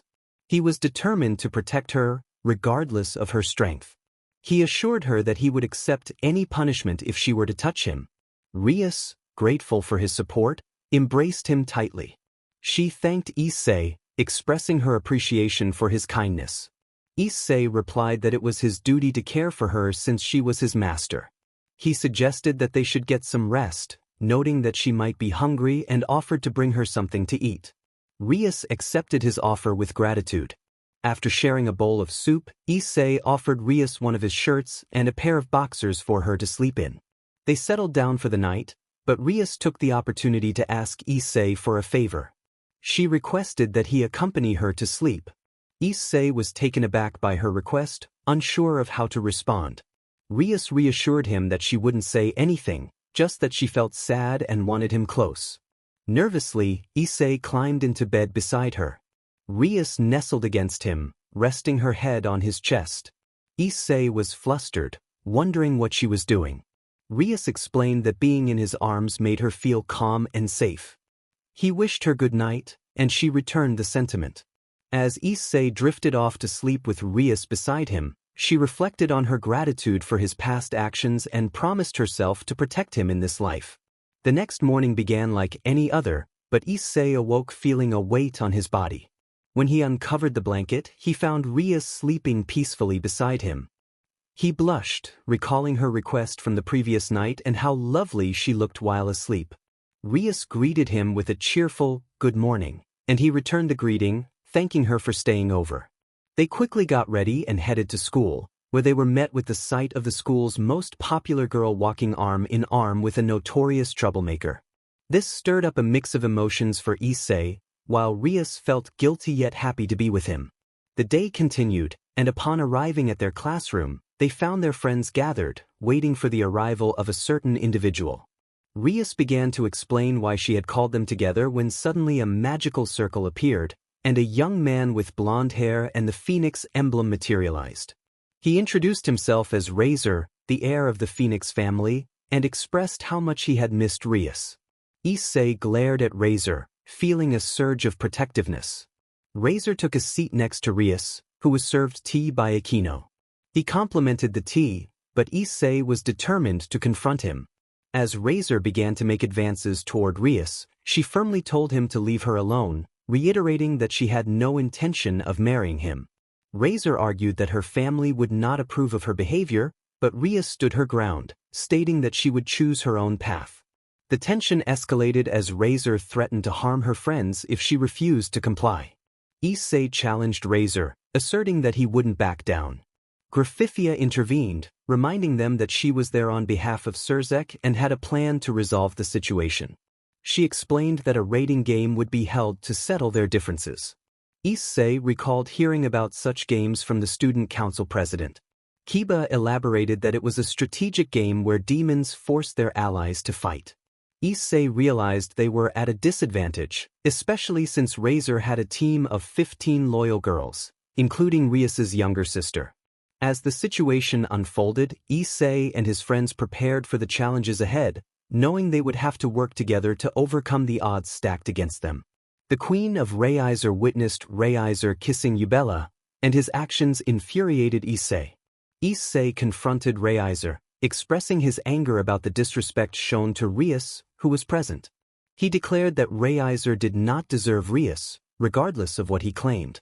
Reiser dismissed Issei, calling him a low-class demon and taunting him about his weakness. Issei vowed to prove him wrong and launched an attack. As Reiser ordered one of his pawns to stop Issei skillfully dodged the attempt. He grabbed the pawn and immobilized her with a precise strike to her neck. Before Reiser could react, Issei had him pinned against the wall. Issei warned Reiser not to provoke him further. Reiser demanded to be released, but Issei insisted that he must pay for toying with emotions, declaring that he deserved to face consequences. Reiser attempted to assert his superiority, claiming to be a pure-blood demon, but Issei was undeterred. He unleashed a surge of blue lightning mixed with blue flames from his hand, warning Reiser once again. Rias and Graphifia both cried out in concern, but Issei struck the wall with force, creating a crater that left Reiser visibly shaken. Issei noted that Rias's consideration for Reiser was the only reason he was still standing, stating that if it were up to him, Reiser would already be gone. Reiser promised to meet again in a week for their confrontation, asserting that he would show no mercy. Issei responded with a similar vow. The Phoenix family, except for one sister who stayed by Issei's side, watched the exchange, while Graphifia had already departed. Issei turned to Rias, embracing her and feeling her warmth against his chest. Rias blushed and expressed her gratitude, reassured by Issei's promise to protect her. She felt a sense of security she had long lost and vowed never to let it slip away again. Outside, Kiba watched the scene unfold with disbelief, while the girls in the room were consumed by jealousy. However, they decided to hold back, knowing their time would come soon enough. This concludes this part of the story, and the author expresses gratitude for the support and comments that help improve the narrative. Chapter End. Another chapter of this story begins. The members of the occult club were preparing for the decisive confrontation with Razor Phoenix. The girls who were with him at the time were concerned about training him well, wanting to avoid a repeat of the last encounter when he was injured. This time, however, things were different. The girls knew his weaknesses. They were determined to ensure he trained properly because he wanted to avenge the harm Razor had caused him in the past, and they would not allow that to happen again. Kuroka and Ravel promised to help, although Ravel could not participate as she was part of her brother's pieces. Kuroka, on the other hand, agreed to temporarily be Rias's second bishop to help counter Razor's pieces. The girls' training was intense, as they had only a week to prepare.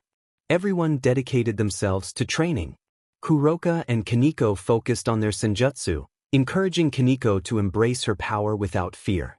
Akino understood that she needed to train to harness various sources of energy and avoid wasting it in combat. She trained with Rias to improve her magical control and endurance, while Rias learned enemy tactics to conserve energy during attacks. Issei and Kiba also trained together. Issei noted Kiba's speed but pointed out that his weakness was unarmed close combat. Kiba acknowledged this. Issei suggested they start training with a worn leather punching bag he had brought along. He instructed Kiba to strike with his fists closed and arms at a 90-degree angle, delivering strong, direct punches. Kiba agreed and began his training, while Issei left to find Akino for help with his magical control.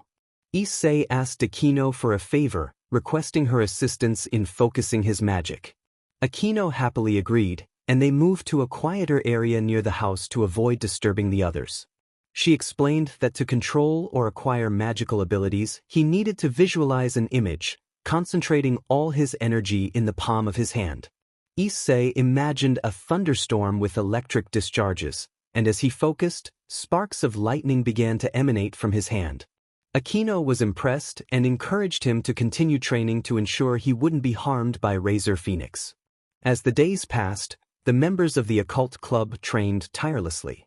Kaneko had improved her senjutsu alongside her sister and felt a sense of joy in reconciling with her. She reflected on the past and the mistakes she had made, feeling guilty for betraying the trust of the one who had helped her family. However, when Vala suggested they could return to him, her life brightened, and she vowed not to repeat her past mistakes, promising to remain loyal. Akino had also enhanced her endurance, as had Asia with her magical levels. Kiba faced tough training, pushing himself to strike trees with his fists until he could damage them. Issei continued to focus on his magic, but amidst his training he felt an unease regarding his feelings for someone, haunted by past experiences. The training sessions were rigorous, but there was a surprise awaiting Issei that would mark the beginning of a new destiny. On the fifth night, Issei went to the kitchen for a glass of water and encountered Rias. She suggested they talk and led him outside to a small pavilion. Issei inquired if they were discussing battle plans. Rias confirmed this but expressed that writing them down felt somewhat pointless. She reminded him that their opponent was Razor, a fierce and immortal being. Rias explained that Razor bore the mark of a beast and represented two pillars, his spiritual powers being renowned. Issei was taken aback by the reality of facing an immortal. Rias elaborated on Razor's rapid regeneration, which gave him an advantage but also attracted many clans seeking to ally with him. Issei felt remorse, believing he had provoked Razor and that their conflict stemmed from his actions. Rias reassured him that he should not blame himself, suggesting that his actions had hastened their preparations. The others had arranged the game knowing that Issei would lose in the vocabulary of chess. Issei thought it was a deception. Rias agreed, expressing her frustration about being forced to marry someone she didn't want. She explained that as a gremmery, her identity was tied to her clan, and whatever happened to her affected them all.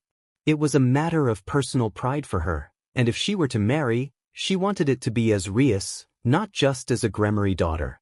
She longed to be with someone who loved her for who she was, not for her family.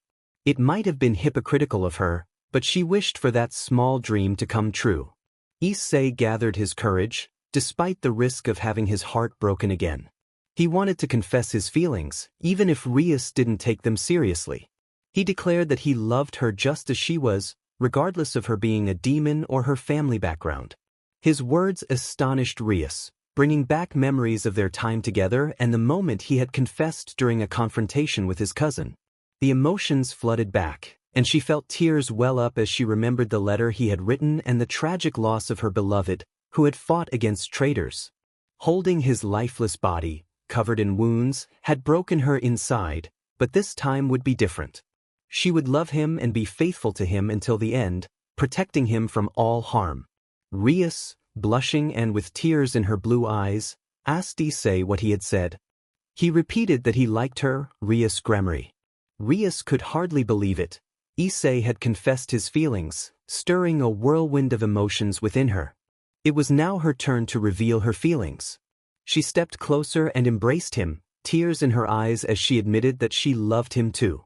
Issei was about to apologize for his earlier words, but he was surprised and overjoyed to hear Rias's confession. Finally, he had found someone who accepted his feelings, unlike that fateful time before. Issei asked if Rias truly liked him, to which she confirmed that she had wanted to express her feelings for a long time but lacked the courage. He thanked her for accepting his feelings, embracing her tightly yet gently. Rias replied that she should be the one thanking him for accepting hers. They locked eyes, both reflecting a mix of emotions, but they knew they had to seize the moment. Rias took the initiative, wrapping her arms around his neck and kissing him. The kiss conveyed pure and true love, and Issei reciprocated. After nearly a minute, they separated to catch their breath, both filled with happiness at finding each other. Rias lowered her hands to his back, embracing him with love, and Issei mirrored her actions. Rias shared that since the moment she saw him, she felt something special that made her fall in love. Issei confessed that he thought no one would love him because of the rumors at school about him being a pervert. Rias reassured him that she didn't care what others said, she loved him just as he was. It was his kindness, affection, and protective nature that drew her to him. In his arms, she felt safe and at peace, experiencing a comforting warmth. She recalled the night she confided in him about her struggles, how he supported her and invited her to stay with him. Sleeping beside him made her worries fade away, and in that moment, she realized she was completely in love with him but didn't know how to express it. Issei thanked Rias for her words, admitting that he had known he was in love with her since the first time he saw her at that window. Her sweet smile had captured his heart, and he hadn't been able to stop thinking about her since. They both declared their love for each other, sharing a tender kiss that sealed their feelings. Issei then asked if she would accept being his girlfriend, to which Rias eagerly agreed. Under the new moon, they held hands, feeling the warmth of their connection. Issei suggested they do something his grandfather had mentioned long ago to solidify their bond. Rias, intrigued, asked what it was about. He explained that it involved making a contract with his heart, as she had already stolen it long ago. Rias, blushing at his words, agreed and asked how it worked. Issei explained that the man in love would offer a bit of his blood, and his beloved would take it and place it over her heart. Rias understood and was ready to proceed. Issei cut his palm, inviting her to take his blood. He instructed her to place her finger on his palm and then on her heart. Rias complied, asking what to do next. Issei explained that they needed to say some words first. He began, expressing that his life had no value until now, as he wanted to live for her. He made a pact with his heart, promising to be reborn for her. Then it was Rias's turn. She declared that Issei's bravery had won her heart, and she had no doubts about being his in this life and the next. She promised to walk by his side as his faithful companion if he accepted the bond of his heart. Issei agreed, taking her hand and bringing it to his chest, where her touch caused a small trickle of blood to flow, revealing her name inscribed on his heart. Though he felt a slight pain, he knew his heart was now claimed by his beautiful Rias. Issei declared that she had taken his heart for this life and beyond. "From now on, I will be yours," Rias said, "and I will be yours too." They sealed that moment with a kiss. Issei mentioned that since he started his job, he promised to dedicate a song to his girlfriend and asked if she wanted to hear it. Rias, surprised that Issei wanted to dedicate a song to her, eagerly agreed. Standing there, it seemed a bit of magic brought forth a guitar that played by itself, delivering a beautiful melody. The song spoke of love and devotion, expressing how one does not need the moon or a beautiful sky to sing their song or to give their heart. It conveyed the deep feelings of love, the comfort found in each other's presence, and the desire to erase pain with tender kisses. Rias felt overwhelmed with happiness, tears welling up as she listened to Issei sing that heartfelt song just for her. After the performance, Rias could hardly believe that Issei could sing so beautifully and had dedicated such a song to her. With tears in her eyes, she expressed her gratitude, saying it was beautiful. Issei replied that it was nothing, dedicating it to the person who had stolen his heart. He embraced her, resting her head against his chest, and promised that he would never let anyone take her away from him. He declared that as her boyfriend he would do whatever it took, even if it meant facing an immortal, because he loved her and wanted to keep her by his side. Rias felt a familiar warmth, reminiscent of the time he had said similar words in that very spot, but this time it felt different, as he was now her boyfriend. She knew she had to do the same, especially with the threat of that fallen angel looming over them, recalling how they had previously escaped from the group. She thanked him for his words, and Issei suggested they go to sleep, to which Rias agreed. As he offered to carry her like a princess to her room, Rias blushed, feeling special as he treated her with such care. Their commitment had been solidified in the past, and it seemed he had not forgotten those little details. What awaited their future remained to be seen, but for now, this chapter came to a close. The clouds turned gray, and thunder rumbled in the background, setting the scene of pain and suffering. In that moment, 26 girls were seen in tears, mourning the loss of their beloved. A man who had given his life for honor and loyalty, betrayed by those he trusted. The rain began to fall as a red-haired girl held a wounded brown-haired boy in her arms. The battlefield was stained red, and the traitors paid for their betrayal with their lives. From above, 24 men lay pierced by spears, their lives fading away. The destruction had been immense, with 10,000 men slain by a single warrior, a brown-haired hero in battered armor, bloodied and wounded, yet he had fulfilled his mission to take the traitors with him to the afterlife. The girls lamented the loss of their beloved, feeling the weight of their grief. Rias called out for Issei to wake up, expressing her regret for leaving him alone. Akino pleaded for him not to leave, saying her life felt empty without him. Serafal begged him to return, not knowing what she would do without him, while Sona cried out for him, wishing he could come back before she had a chance to confess her feelings. Their cries were in vain. The brown-haired hero would not return. In the distance, a brown-haired girl ran through the pouring rain, witnessing the sorrow that enveloped the place. The skies shared in their sadness, and the tears of those who admired the hero fell alongside the rain. The brown-haired girl could hardly believe what she saw, her heart breaking as she witnessed her son lifeless in the arms of his fiancé, who had collapsed to her knees in despair. The devastated mother cried out for her son, wishing it were not real. Memories flooded her mind, recalling the times when her son was just a child, asking her to sing him a song. As she wept over her son's lifeless body, the memories of their time together filled her with sorrow, and she longed for the light of her life to return. A long time passed before the mothers and fathers of the girls, along with the leaders, arrived. The cries of the mothers and daughters filled the air.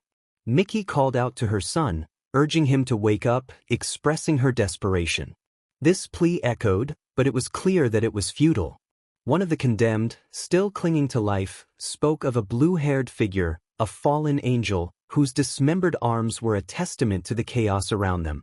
Robin identified himself as Issei Hayadu, while Sekiryuutei told him to be quiet. Robin vowed to protect the realms of hell, the people, and the kingdom, but Zeus silenced him. Robin insisted he would protect everyone with his life, questioning where that promise was now that he was dead, almost fainting with laughter. Sekiryuutei demanded silence again. The red-haired figure unleashed a destructive force, causing the blue-haired one to writhe in pain. The leader of the Phoenix clan requested permission to heal the traitors for the purpose of tormenting them. Sekiryuutei agreed, and the fifth of the order commanded soldiers to take the traitors to Phoenix territory. The soldiers complied, carrying the dismembered bodies away. The atmosphere was heavy with sadness, mourning the loss of a good man. Drake, who was present, felt sorrow for the loss of his former companion, who had only been given a fleeting chance to convince him otherwise. The Welsh dragon longed for the young man who had seen him as a friend, someone close to him. It was inevitable. The brown-haired boy had left this world. Miki finally understood her son's quest for happiness and peace for the world, even at the cost of his life. She lamented her role in his demise, expressing her sorrow and regret. Just as she was about to finish her thoughts, a soldier informed her that they needed to take him away. Miki pleaded not to be separated from her son. Sekiryuutei insisted that they needed to prepare him for burial. Miki cried out, not wanting to leave her son alone again. Rias echoed her sentiments, mourning the loss of her beloved brother. Sekiryuutei urged the soldiers to take him to the preparation room, and they complied, despite Miki's protests. The parents removed the girls from the scene, their cries filled with grief as they begged to stay with their loved ones. But the soldiers proceeded to carry the brown-haired boy away, leaving the girls in despair. As they walked, pieces of the fallen were scattered along the path. The girls could only whisper apologies to Issei. The story continued, revealing the girls' awareness of the events from their previous lives, particularly their defeat at the hands of the Phoenix clan. This time, however, they were determined to change the outcome, armed with the knowledge of what had transpired. They had the support of the substitute for Rias Gremry's second knight, who had promised to assist her. Kuroka agreed to join the fight to help her sister and her beloved. The group was prepared.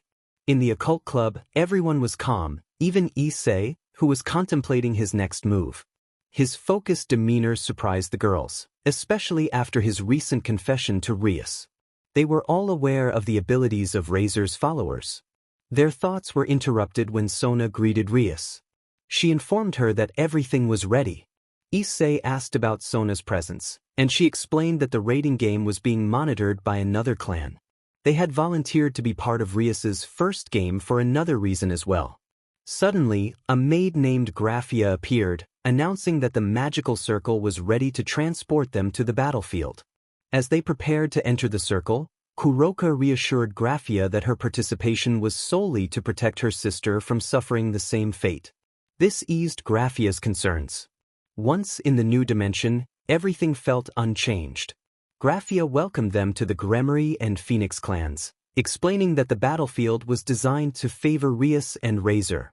She detailed the locations of their bases, with Rias's base being the old school building where the occult club met, while Razor's was the new school building. The stage was set for the upcoming confrontation, and the group steeled themselves for the challenges ahead. Rias handed a small magical circle to her team, explaining that it would be their means of communication. She suggested that their first move should be to take control of the gym.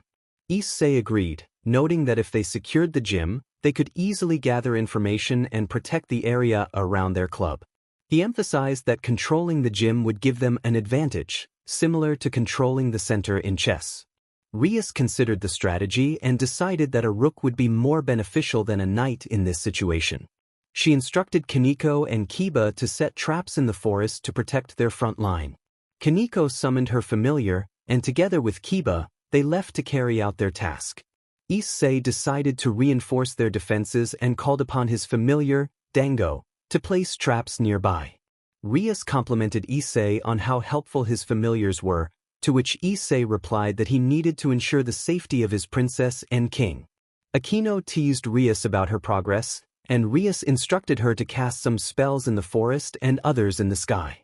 Akino complied and left to fulfill her duties.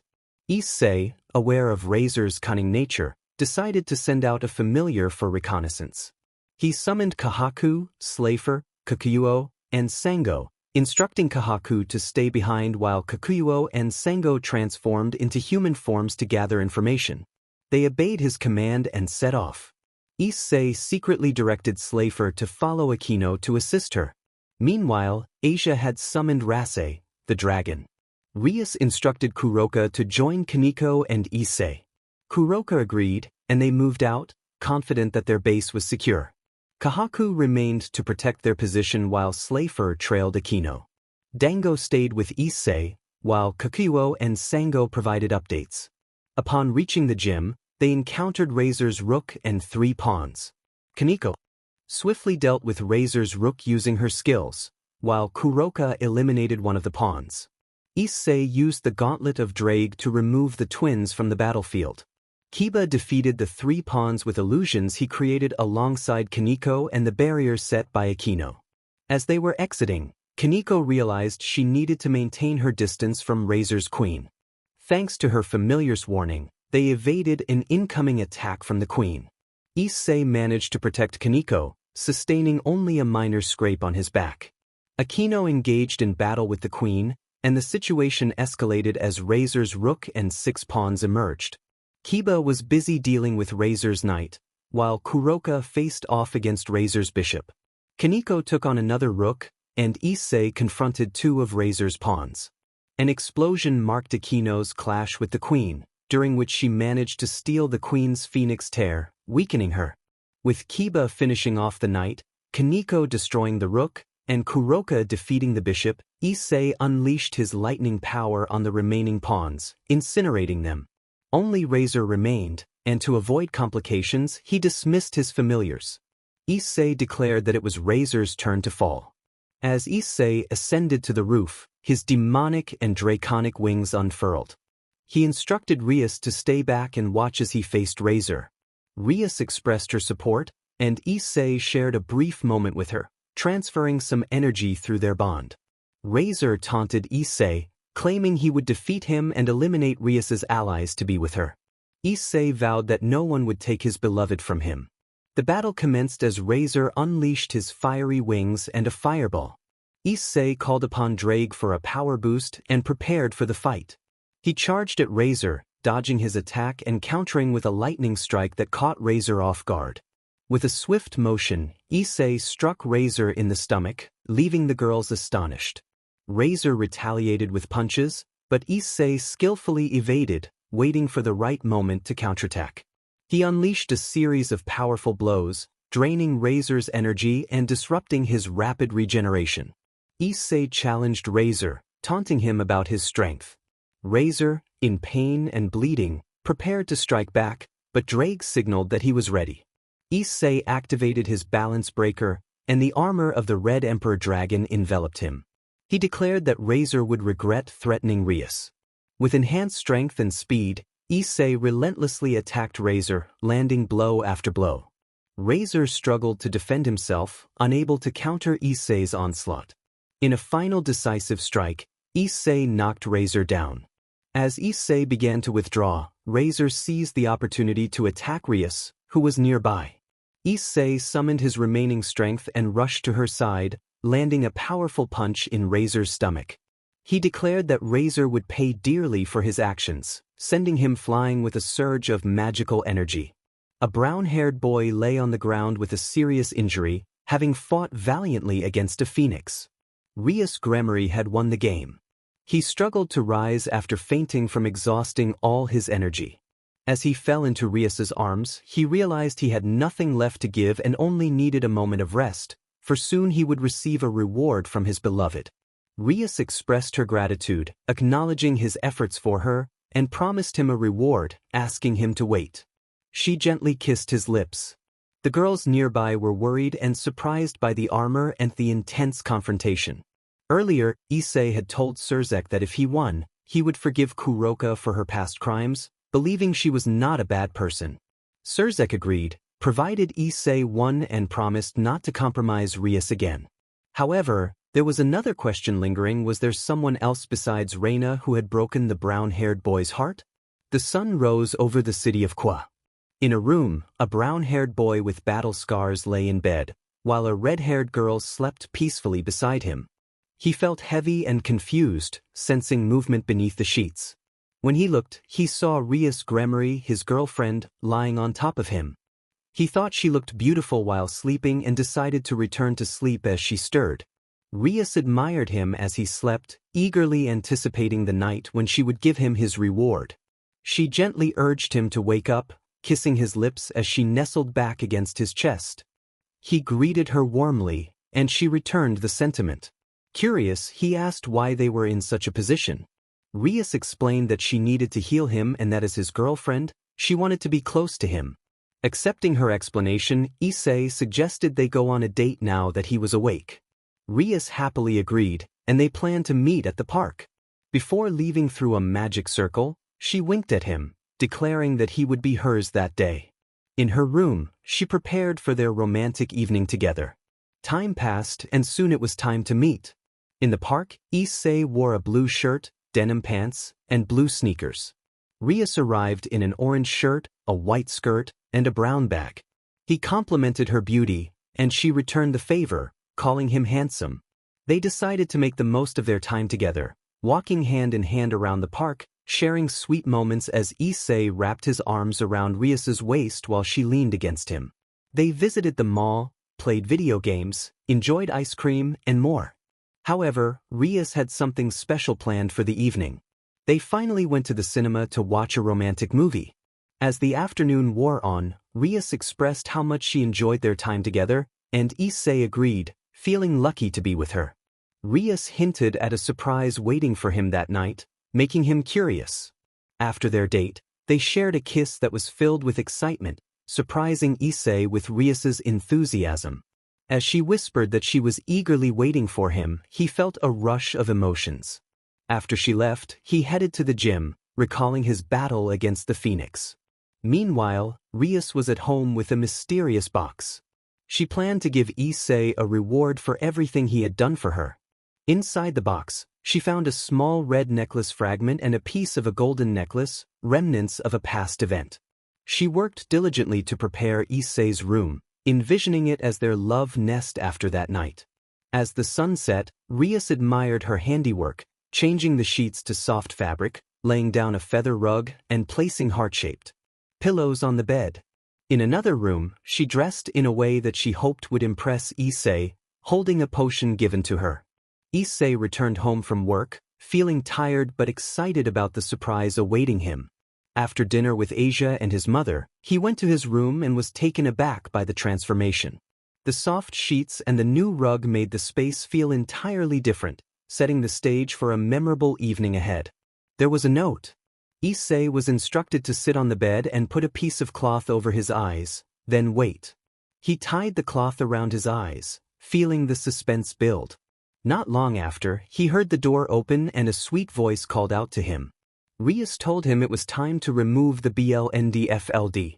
When he did, he found Rias before him, looking captivating in a black outfit that accentuated her figure. She had a small waist and wide hips, and her outfit left little to the imagination. Issei stammered, taken aback by her alluring presence. Rias walked towards him with a graceful sway, sitting closely to him so they were face to face. She explained that this was her surprise and reward for freeing her from her commitment, urging him to accept his responsibility and take care of her. Before he could fully react, Rias leaned in and kissed him, wrapping her arms around his neck and drawing him closer. They pulled apart briefly, breathless. Rias expressed her desire for him to claim her as his own. They shared another kiss, their hands exploring each other's bodies. Rias touched Issei's chest, feeling the results of his training, while Issei's hands wandered to her waist and hips, eliciting soft sounds from her as they kissed. As they gazed into each other's eyes, Rias began to remove Issei's shirt, revealing his well-defined physique, which made her lick her lips in anticipation. She then tossed aside her own top, revealing her figure for Issei to admire. He leaned in, kissing her softly while continuing to hold her close. Rias encouraged him to continue, and they both felt the excitement building between them. Issei lifted Rias, laying her back on the bed as he removed his pants. Rias helped him, surprised by how ready he was. They shifted positions, and Issei found himself kneeling before her, gently removing her remaining clothing. Now both were bare, Rias beneath Issei. She encouraged him to proceed, wanting to be his. He removed her heels, and as he moved closer, he felt the connection between them deepen. Rias's reactions signaled to him that she was ready, and he moved forward, feeling the intensity of the moment. Rias felt a mix of emotions as they connected, knowing this was a moment she had longed for. Issei began to move with purpose, and Rias wrapped her legs around him, pulling him closer. She expressed her delight and urged him to continue, their surroundings filled with the sounds of their shared experience. Time passed as they lost themselves in each other, the atmosphere charged with passion. When Issei paused for a moment, he warned Rias that he was nearing his limit. She eagerly encouraged him to continue, wanting to feel him completely. Rias pressed her lips against Issei's, filled with passion as they approached their limit. They both felt a rush of exhilaration, reaching a peak of emotion together. Rias was elated, wanting to carry Issei's legacy, but still felt a yearning for more. Issei lay back on his bed, unaware of the sultry woman beside him. Rias whispered to him, expressing her dreams of this moment and her desire to reveal a side of herself that only he would see. She intended to show him her most playful and adventurous side, promising to seek pleasure until she was satisfied. With that, Rias took her position, expressing her delight as she moved with enthusiasm. The effects of her earlier indulgence had unleashed her desires, and she was ready to enjoy every moment with her beloved. Rias encouraged Issei to give her more, her excitement building as she embraced the connection they shared. As they engaged in their playful exchange, Rias urged Issei to be bold, expressing her enjoyment with every movement. The sounds of their playful interactions filled the room, creating an atmosphere of intimacy and excitement. Rias was thrilled to be with Issei, the man who had captured her heart, and she cherished every moment they spent together. In a new position, Rias straddled Issei, encouraging him to explore and savor the connection between them. Their shared experience was a private celebration, filled with laughter and joy. Rias continued to express her delight, urging Issei to give her more of himself, reveling in their bond. As they lost themselves in each other, the world outside faded away, leaving only the two of them in a moment of pure bliss. Rias felt a sense of fulfillment, knowing that she was with the one who truly understood her. Issei felt a wave of happiness wash over him as he lay beside Rias, who was peacefully resting against his chest. He expressed his gratitude for the moment they shared, acknowledging the deep connection they had formed. Rias, in turn, thanked him for accepting her and revealed her desire to be with him for as long as possible. Their words reflected the love between the young couple, with Rias finally having what she had longed for, being with her beloved. As the night passed, a dragon mark appeared on Rias's stomach, symbolizing her bond with Issei. The moon bore witness to their relationship and commitment. The story continued, focusing on the morning in City, where sunlight streamed through the window. In a room, Issei, with marks of affection on his neck, lay with Rias, who was nestled against him. They both wished to stay in that moment, wrapped in each other's warmth. Suddenly, the door swung open, and Miki, Issei's mother, called out, only to be taken aback by the sight of her son and the red-haired girl beside him. She quickly closed the door, her excitement bubbling over. Issei, now awake, felt a mix of embarrassment and joy, having shared a special night with Rias. He complimented Rias on her beauty, kissing her gently on the head as she nestled closer. They both knew it was time to face his mother and explain their relationship. Rias, sitting up, noticed the mark on Issei's stomach, which filled her with happiness, as it signified their bond. Issei inquired about the mark, and Rias explained that it was the mark of Sekiryuutei, a symbol of their connection that would protect her. She joyfully declared that she belonged to him, just as he belonged to her. They shared a tender kiss, solidifying their commitment to one another. After getting dressed, they made their way downstairs, where Mickey awaited them with tea and cookies. Issei hesitated to explain their situation, but Rias stepped forward, introducing herself as his girlfriend. Mickey was pleasantly surprised, realizing her son had found someone special who respected him. Mickey expressed her hope that Rias would treat Issei well, to which Rias assured her she would. The two women embraced, evoking memories of the past for Rias, who felt grateful for this new chance at happiness. Issei's mother expressed her desire for grandchildren, which made Issei blush in response. As they sat down to breakfast, the atmosphere was filled with warmth and joy. Issei felt content to have found a partner who truly cared for him, unlike past experiences. Rias asked if she could stay with them, and Mickey welcomed her with open arms, solidifying their new family bond. Rias expressed her gratitude, feeling a sense of joy as she decided to stay with Issei. The rest of the day was spent moving her belongings. After they finished organizing everything, the two went for a walk in the park.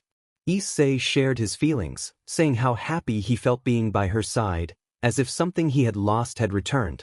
He spoke with his head down, which caught Rias's attention. She wondered if he was still haunted by past traumas, but she and the others would never allow anyone to hurt him. She had sworn him eternal love with the mark she had given him.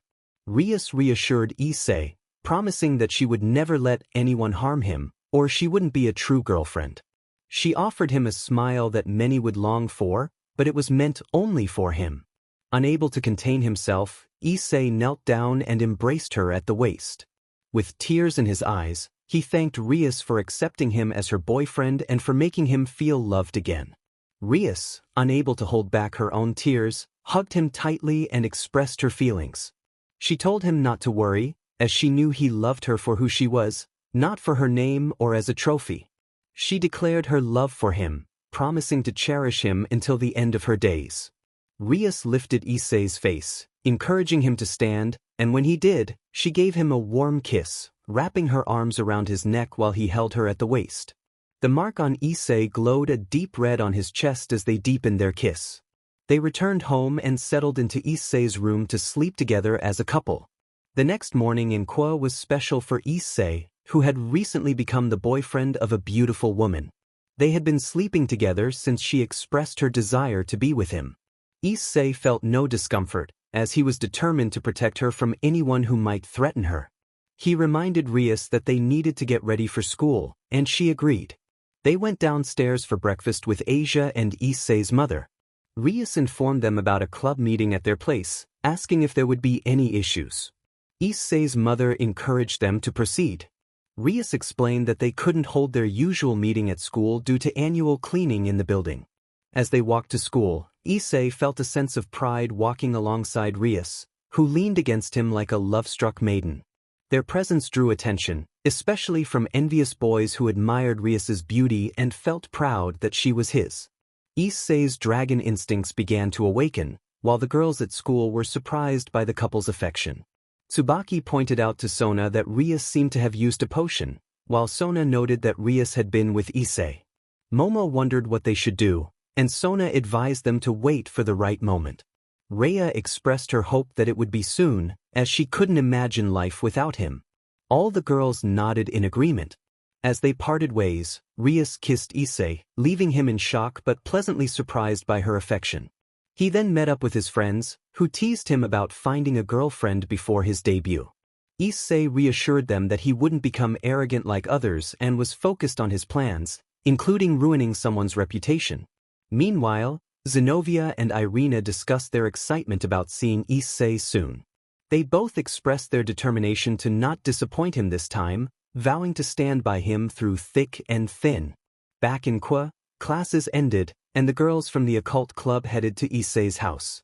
Rias held onto Issei's arm possessively while Asia hugged him at the waist. They arrived at his home, where Kuroka had also come to be closer to her beloved. Rias announced the start of their meeting while sitting on Issei's lap, who embraced her from behind. She began discussing their recent activities, noting the contributions from each member, including Issei's impressive number of contracts. Issei expressed his gratitude, promising to continue working hard for Rias, his president. He reflected on the contracts that required a different kind of agreement, along with training and the knowledge of how to win someone's heart, which deserved the attention of someone experienced. Just then, Miki entered the room, interrupting their meeting with a tray of snacks. Aquino insisted that Miki shouldn't have bothered, while Issei noticed his mother holding a photo album. Miki pointed out a picture from Issei's first karate championship when he was 6 years old, dressed in his uniform. She then showed a photo of just the two of them at a beautiful lake when he was 7. Rias, blushing and excited, admired the photos of her beloved Issei. Kuroka commented on how cute he looked, echoing Rias's sentiments. Asia empathized with Rias's feelings, and Rias acknowledged that Asia felt the same way. Kaneko interrupted, pointing out another photo of a 10-year-old Issei with a girl who appeared to be pretending to smile. The photograph had an X marked over the girl's body, with traces of water droplets on it. Issei dismissed its importance, covering the photo with his hand. Kiba remarked on what a good mother Issei had, to which Issei agreed. Kiba then asked about the photo, and Issei explained that it was of an old neighbor who had moved away for work, admitting he couldn't remember their names or the sword in the picture. As night fell, they prepared for a mission, and Rias informed everyone that she, Asia, and Aquino would stay outside while Issei, Kaneko, and Kiba would lure the enemy out. Issei donned his gauntlet and revealed a knife made of a resilient material given to him in a contract. Kiba, lost in thought, was called back to focus by Rias, who reminded him of their task. The three of them entered an abandoned building where they encountered a monster. Kaneko called out to Yuto, and Kiba, snapping back to reality, drew his sword. The monster attacked, spraying a harmful liquid, and Issei instinctively pushed Kaneko out of the way, getting hurt in the process. Kaneko thanked Issei, who insisted it was his duty to protect them. With determination, Issei declared it was time to act, urging Kiba to join him. Kiba, feeling guilty, launched himself at the monster, while Issei used his knife to sever one of its limbs, sending it crashing out of the building. Aquino caught it with a lightning strike, bringing it down to the ground. Rias declared that a disobedient creature that abandons its master and pursues its own desires deserves punishment, and she unleashed a destructive power that obliterated the monster. Suddenly, Rias slapped Kiba, scolding him for his distraction that could have led to someone getting hurt. Kiba, feeling down, apologized and left. Issei approached him, concerned about his well-being. Kiba insisted he was fine but admitted he had been serious since seeing the photo.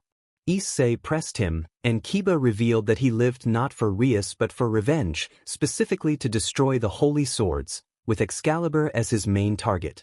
Issei was taken aback by Kiba's seriousness and returned to the others, where Rias shared the story of Kiba's survival from the Excalibur project. Issei expressed his horror at Kiba's situation, and Rias suggested they should rest. As Rias began to change, Asia decided to do the same, not wanting Rias to get ahead. Rias firmly stated she would be sleeping with Issei that night, while Asia insisted she wanted to as well. A playful tug-of-war ensued, resulting in all three of them tumbling onto the floor, with Rias and Asia ending up close to Issei. Later that night, Issei lay in bed with Rias on his right and Asia on his left, their arms serving as pillows. In his sleep, Issei instinctively wrapped his arms around the girls, who nestled against him. Asia expressed how much she missed sleeping like this, and Rias agreed, assuring her they would take good care of him. Asia, curious, asked Rias about a special vial they had received, suggesting Rias had already used it. Rias confirmed she had and showed Asia the mark of her name on Issei's chest, explaining it symbolized that she had taken his heart and that they would meet again in future lives. Asia was intrigued and hoped to have a similar bond. Rias reassured her that they would all be there for Issei, loving and protecting him always. With that, the two girls cuddled closer to Issei, who continued to embrace them in his sleep. The morning unfolded with Kwa, where a brown-haired young man was waking up, flanked by his girlfriend on one side and the small Asia on the other. Issei suggested they head to the academy, but Rias expressed her desire to spend more time with him. Asia chimed in, wishing to be close to him as well. Issei acknowledged their feelings but insisted they needed to go to the academy first, promising them rewards afterward. The three of them set off for breakfast before heading to school. Meanwhile, at the academy, two girls in ecclesiastical attire encountered the president and vice president of the student club. Zenobia greeted Sona, who asked how she was doing. Zenobia replied that she was well but missed Issei a lot. Sona understood and turned to Irina, who also felt sad about not being with their beloved. Sona suggested they visit the occult club after class and assured them she would inform Rias. As always, Rias and Issei walked together, their closeness evident as Rias held onto Issei's arm possessively, with Asia mirroring her actions. They attracted envious glances and comments from both boys and girls. The boys envied Issei for being with the most beautiful girl in the academy, while the girls expressed their discontent for being with someone they deemed a pervert. Though Issei had his quirks, they often misunderstood him, but they were aware that such judgments could tarnish the reputation of the academy's prince. Classes eventually ended, and all members of the occult club gathered in the old part of the academy building when someone knocked at the door. Rias invited them in, and two girls in church cloaks entered. They looked at the brown-haired young man, struggling to contain their emotions as they longed to leap into his arms. Zenobia had fallen in love with Maro, an orange-haired demon of medium rank, who appeared to have a somewhat muscular build. To her, he was the ideal demon to bear strong children. However, unlike him, Issei, despite his muscular physique, compensated with the immense power of the Red Dragon Emperor. He had also learned battle strategies from the leaders and was an exceptional warrior. Even when he sacrificed himself for the entire underworld against the beast of the apocalypse, the Triexa, she hadn't visited him in the hospital while he was in a coma. She had been deceived by sweet words and, upon discovering that he had truly loved her, she felt terrible. She wanted to apologize but couldn't bring herself to do it. Instead, she watched as that warrior fought valiantly, only to see her beloved, her great dragon Alpha, fall lifeless on the battlefield. Accompanying her mother-in-law and the mother of the brown-haired warrior during the funeral procession, she witnessed the place where he would finally rest in eternity. She felt relieved when Valley told them they could return to him with the gifts he had given. She promised herself never to betray him again and, alongside her friend Irina, vowed to win back his heart for eternity. Irina felt terrible upon learning that Samuel, a fallen angel, was the one she had foolishly fallen for, betraying her childhood love and friend. She had been deceived by sweet words and had turned her back on the man who had given his life to save them, who would rather hurt himself than see them cry. He always said he didn't want to see their beautiful eyes filled with tears, as that would trouble him. Foolishly, she had let herself be swayed by those words and hadn't even visited him once in the hospital while he was in a coma. She felt devastated when she discovered her ex-boyfriend's betrayal and that her true love was the one who had never betrayed them. The pain deepened when she saw him single-handedly destroy an entire army. By the time they arrived, it was too late. She saw her ex-boyfriend on a spear and her darling collapsed on the battlefield. She fell to her knees in tears, pleading with fate for it to be unreal, just a nightmare. But it wasn't. She accompanied her mother-in-law to the memorial funeral for all the factions and witnessed where her darling would finally rest in peace for eternity. She was devastated for days until Valley arrived, saying they could see her darling again. Thanks to the gifts they had received before, they could return to the past. She swore to never betray him again and to love him until the end of time. Irina greeted Issei, reminding him of their childhood together, showing him a photo from those days. Issei was surprised to realize she was the girl from his past. Drake noted the surprise, sometimes struggling to understand how Issei could fall for her. Zenobia greeted Asia, who responded warmly, and they all exchanged pleasantries. Issei asked if they knew each other, and Asia explained that they had met in Italy, where they encouraged her to be with him. Rias feigned disbelief and asked what they were looking for. They explained the loss of the Excalibur swords and that they needed help because Kokubile was likely gathering them. Issei realized Kokubile was behind it all. Zenobia confirmed it, and Irina suggested they stay at his house since the church was in bad shape. Issei agreed, saying he would have to ask his mom. The girls blushed at the thought of spending time with him. Days passed since Kiba Yudo, Rias Gremory's knight, had not shown up at the academy or responded to calls for a meeting. Issei was puzzled, wondering if something had happened to him. He was lost in thought when he felt two gazes on him. Rias greeted him warmly, and Asia followed suit. Issei replied, but Rias sensed something was bothering him. He admitted he was worried about Kiba, who hadn't appeared in days. Rias shared her concern as well, suggesting that if Issei spoke to Kiba about his problems, he might listen. Issei understood the deep pain Kiba was experiencing, a sorrow that gnawed at the soul. Rias asked how he knew so much, and Issei recounted his own past struggles. They decided it was time to leave for the academy, and the girls agreed.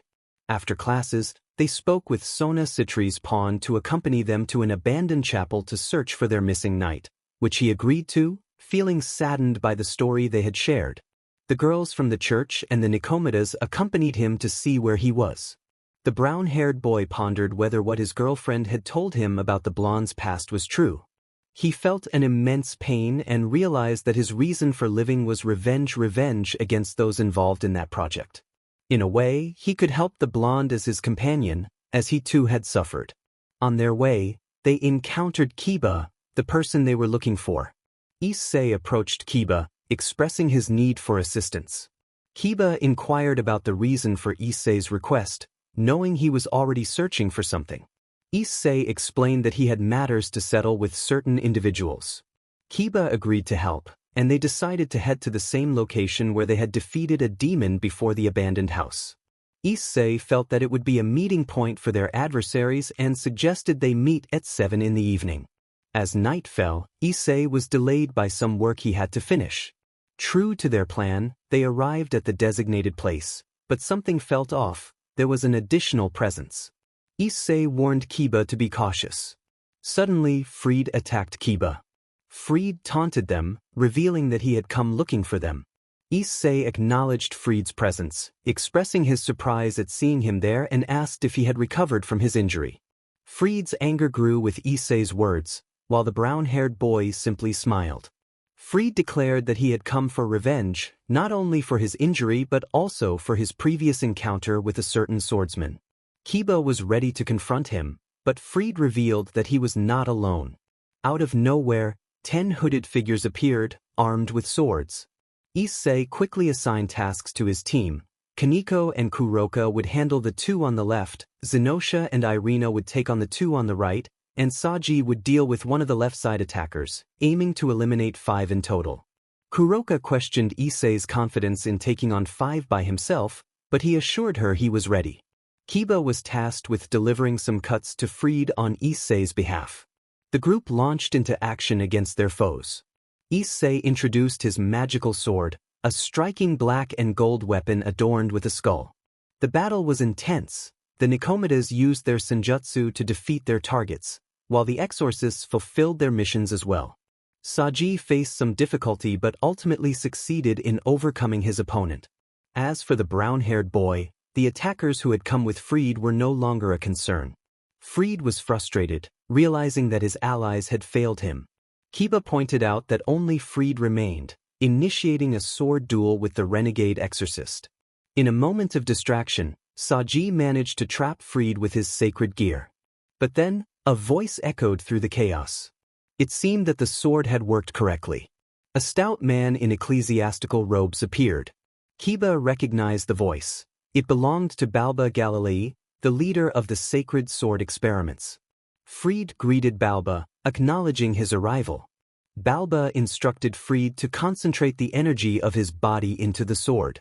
Fried complied, and the sword emitted a bright yellow light. He declared that it was time to test his power. Fried charged at Kiba, igniting a fierce battle. However, Kiba was not alone. The brown-haired warrior joined the fray, tipping the scales against Fried, especially with two more wielders of sacred swords now in the mix. Balba urged Fried to retreat, stating that they were at a disadvantage but promised that Fried would have his revenge soon. Fried agreed, vowing to take his vengeance on them. Together with Balba, he threw a smoke bomb and made their escape.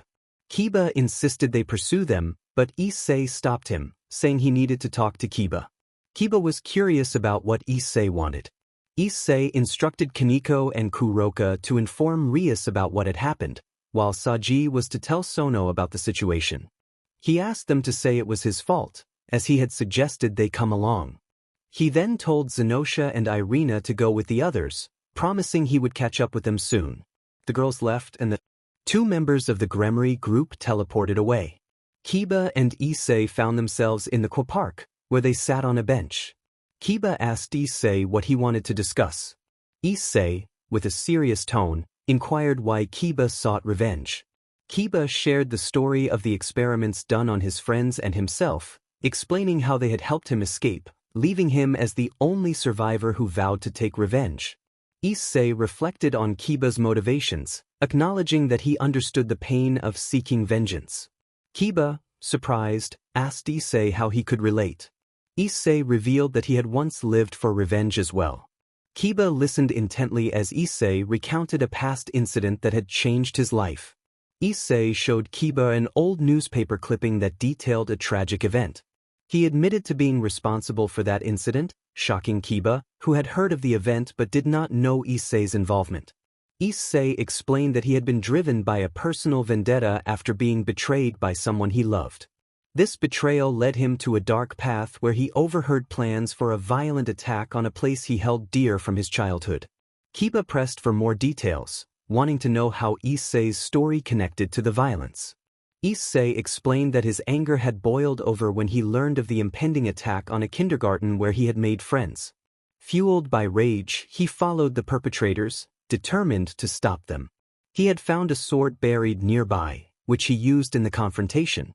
Despite sustaining injuries, he managed to save the captives but regretted the loss of innocence that occurred during the chaos. Issei shared that he lived for his mother, who had been a source of strength in his life. Now, as a reincarnated demon and Rias's boyfriend, he vowed to protect her at all costs. He promised Kiba that he would help him seek vengeance for his friends. To seal their pact, Issei presented Kiba with a sword, a weapon that had once been used in his own dark past. Kiba accepted the sword, understanding the weight of the promise they had made to each other. As they left the park, both knew that the challenges ahead would be even more dangerous. With the new year upon them, they were determined to start fresh, ready to face whatever lay ahead.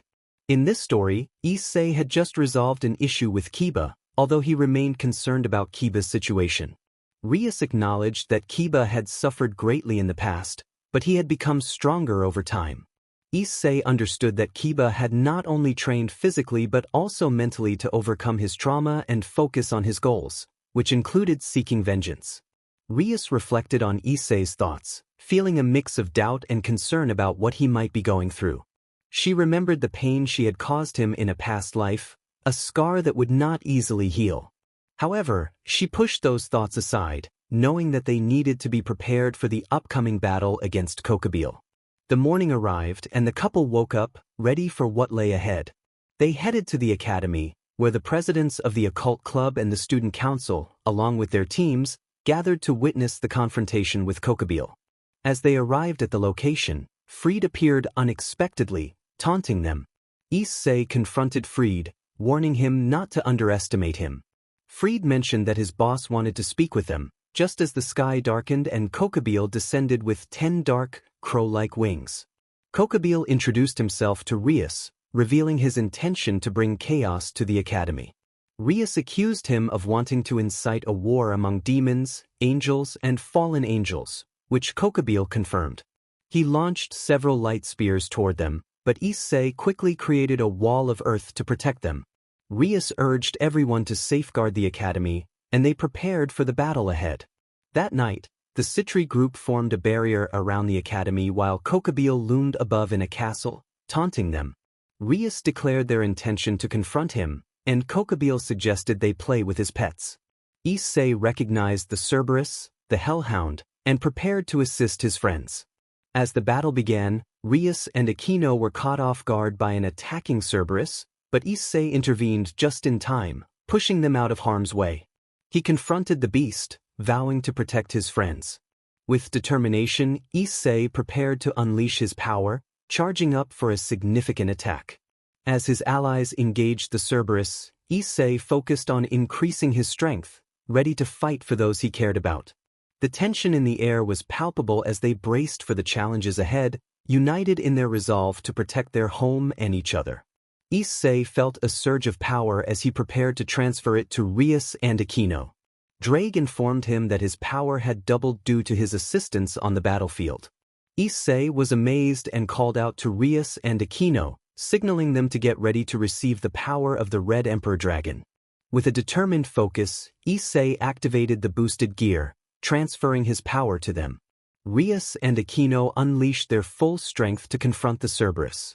Balba announced that he was ready, and a blinding light illuminated the sky. Kokabeel declared that he would keep the power, as that was the agreement. Issei realized the destruction that awaited the city and was haunted by memories of his mother. Rias reassured Issei that they would stop Kokabeel, and Aquino affirmed her readiness to fight alongside him. Kokabeel challenged Rias, stating that she would have to go through him. The two girls launched their powers, but Kokabeel easily countered and sent them reeling, leaving Aquino injured. Just as she was about to fall, Issei caught her, concerned for her well-being. Aquino insisted she was fine but lamented that despite the power he had given her, she couldn't succeed. Issei's anger flared as he vowed to make Kokabeel pay for hurting Aquino. Aquino reflected on her past, remembering how Issei had saved her before and how she had mourned him alongside the others. This time would be different. She would stand by him until the end, protecting and loving him as it was always meant to be.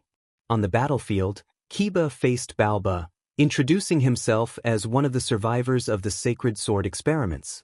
Balba acknowledged hearing of a subject who escaped but was surprised to see Kiba had become a demon. He expressed gratitude for Kiba's contributions, claiming the experiments had succeeded. Kiba was appalled, realizing they had been treated as mere materials for Balba's ambitions. As Kiba confronted Balba about the lives wasted in his experiments, the souls of his fallen friends emerged from the blue crystal Balba displayed. They encouraged Kiba to unite with them, assuring him that even without divine oversight, their hearts would remain strong. Kiba felt tears welling up as Drake explained that a sacred gear could reach its maximum potential when its wielder's dreams and hopes transcended the flow of the world, leading to a balance breaker. Kiba resolved to eliminate the evil before him, drawing his sword. He declared that someone must continue their path. Issei encouraged Kiba to show what he was capable of, to defeat Freed and fulfill his promise. Kiba vowed to become a sword, merging with the souls of his comrades to honor their dreams. He unleashed the power of the betrayal sword, a blade that was both sacred and demonic. Zenobia joined Kiba, expressing her hope that they could work together to defeat Excalibur. She called upon the spirits of the Holy Ones, and a portal opened, revealing the sacred sword Durandal. Zenobia proclaimed that she would unleash its power, as it was said to divide anything in the world. Balba scoffed, claiming no one in his research could wield Durandal. Zenobia, unlike others, demonstrated her natural ability and shattered part of the sword, while Kiba's duel with Freed resulted in the destruction of the weapon. Kiba confronted Balba, ready to end his life, but Kokabeel intervened, stating he didn't need Balba to complete his mission. Issei confronted Kokabeel, reminding him of their unfinished business. Kokabeel taunted Issei to maximize the power of the Red Emperor Dragon and give it to someone else. Issei declared he would destroy Kokabeel himself, channeling his power through Drake. As Issei activated his balance breaker, he transformed into the boosted gear scale male, ready to face Kokabeel. Kokabeel acknowledged Issei's newfound strength but dismissed his chances of victory. Issei, however, was determined, launching himself at Kokabeel with incredible speed. He struck Kokabeel hard, causing him to stagger. Issei then seized Kokabeel's wings, throwing him down and listening to his pained cries. As Kokabeel fell, Issei disabled his propulsion, landing with his knee pressed into Kokabeel's stomach. He vowed that this was for daring to harm his loved ones. Kokubio, sensing the warrior's resolve in Issei's eyes, braced for the final blow. Just then, a powerful force shattered the barrier, and a brilliant light descended from the clear sky. Kokubio recognized the vanishing dragon and realized Issei was about to unleash its power. Injured and barely standing, Kokubio looked up at the sky, sensing the impending doom. The red dragon and the white dragon faced each other. Valle questioned who had left the traitor in such a state. Issei admitted that he was responsible, showing no concern. Valle expressed that he appreciated Issei's effort, as it saved him the trouble of dealing with the fallen angel. Drake noted that he was being ignored, while Albion acknowledged that he was aware of Drake's survival and Issei's victory over Kokubio, which did not surprise him. Drake lamented their current situation, but Albion reassured him that they were destined to fight someday. Valle declared that they would meet again, and Issei echoed the sentiment. Valle departed with the unconscious bodies of Kokubio and Freed. Meanwhile, Issei approached the girls, who were with Rias and Aquino. As he deactivated his armor, he lost his balance and fell against Aquino. Aquino teased him, expressing her delight at his presence. Issei thanked her for catching him, and Aquino assured him it was no trouble, hinting at their future together.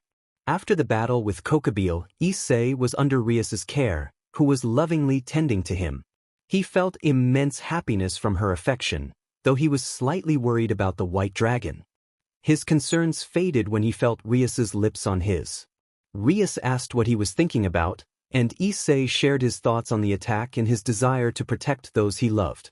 Rias expressed her gratitude for his concern and suggested that she should reward him for his efforts.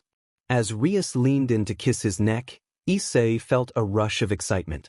He playfully asked what she was planning, and Rias hinted at something more, suggesting that it depended on his decision. A flashback revealed a meeting in the occult club, where Rias gathered his admirers to discuss their feelings for Issei and the idea of forming a harem. Sona inquired about the purpose of the meeting, and Rias explained that they could now express their feelings for Issei and initiate the harem plan. Kuroka asked for clarification on what Rias meant by relationship, and Rias elaborated that they could start showing their emotions toward Issei. The group learned that there had been another woman before Ryanair who had hurt Issei, which was the reason for the harem plan. Rias explained that they needed to help Issei heal from his past pain, and each of them would play a role in supporting him. The focus was on them, as they believed that through love and support, they could heal his heart and stand by his side. Momo suggested that they would be a source of strength for him, just as he would be for them. Rias agreed, stating that this time they would be there for him in both good times and bad. She planned to talk to him the next day, ensuring that she could act as a shield to prevent anyone from approaching Issei again. Everyone nodded in agreement. The scene shifted, reflecting on the past. It was clear that many did not read or comment on the posts made, so it was better to address it here. This was not about the current story but rather about future tales that were being considered. The first one had been on her mind for a while. The story revolves around Issei and a group of other boys, each specializing in different positions on the soccer field, such as goalkeeper and defender. They are considered the ideal 11 in the game. The unique twist is that they leave their teams because their mothers were called by a friend from a small town. This town is not just any ordinary place, it is known for its strong community of mothers. The best players in the Japanese league find themselves in this town because their mothers have friends who ask them to come. The local team is on the brink of relegation, and this is their only source of livelihood, especially since their husbands have left them. Both the mothers and the boys agree to come together, forming the most formidable team in the Japanese league. Additionally, they take on the responsibility of training female teams in their respective specialties. The story also hints at another plot involving Yasaka, a yokai who finds herself in a unique situation. The narrative explores how the boys might help fulfill her needs, adding another layer to the story. Lastly, there is a plan to recreate a previously sought-after story titled Issei's Harem, which was lost when the original author's account was closed. The intention is to rewrite it with a personal touch while keeping the essence intact. Issei had been contemplating a story without the supernatural, where he and his mother lived alone, and then more of his mother's friends came seeking refuge in their home and in Issei's embrace. He was lost in thought when Rias suggested they head to the academy.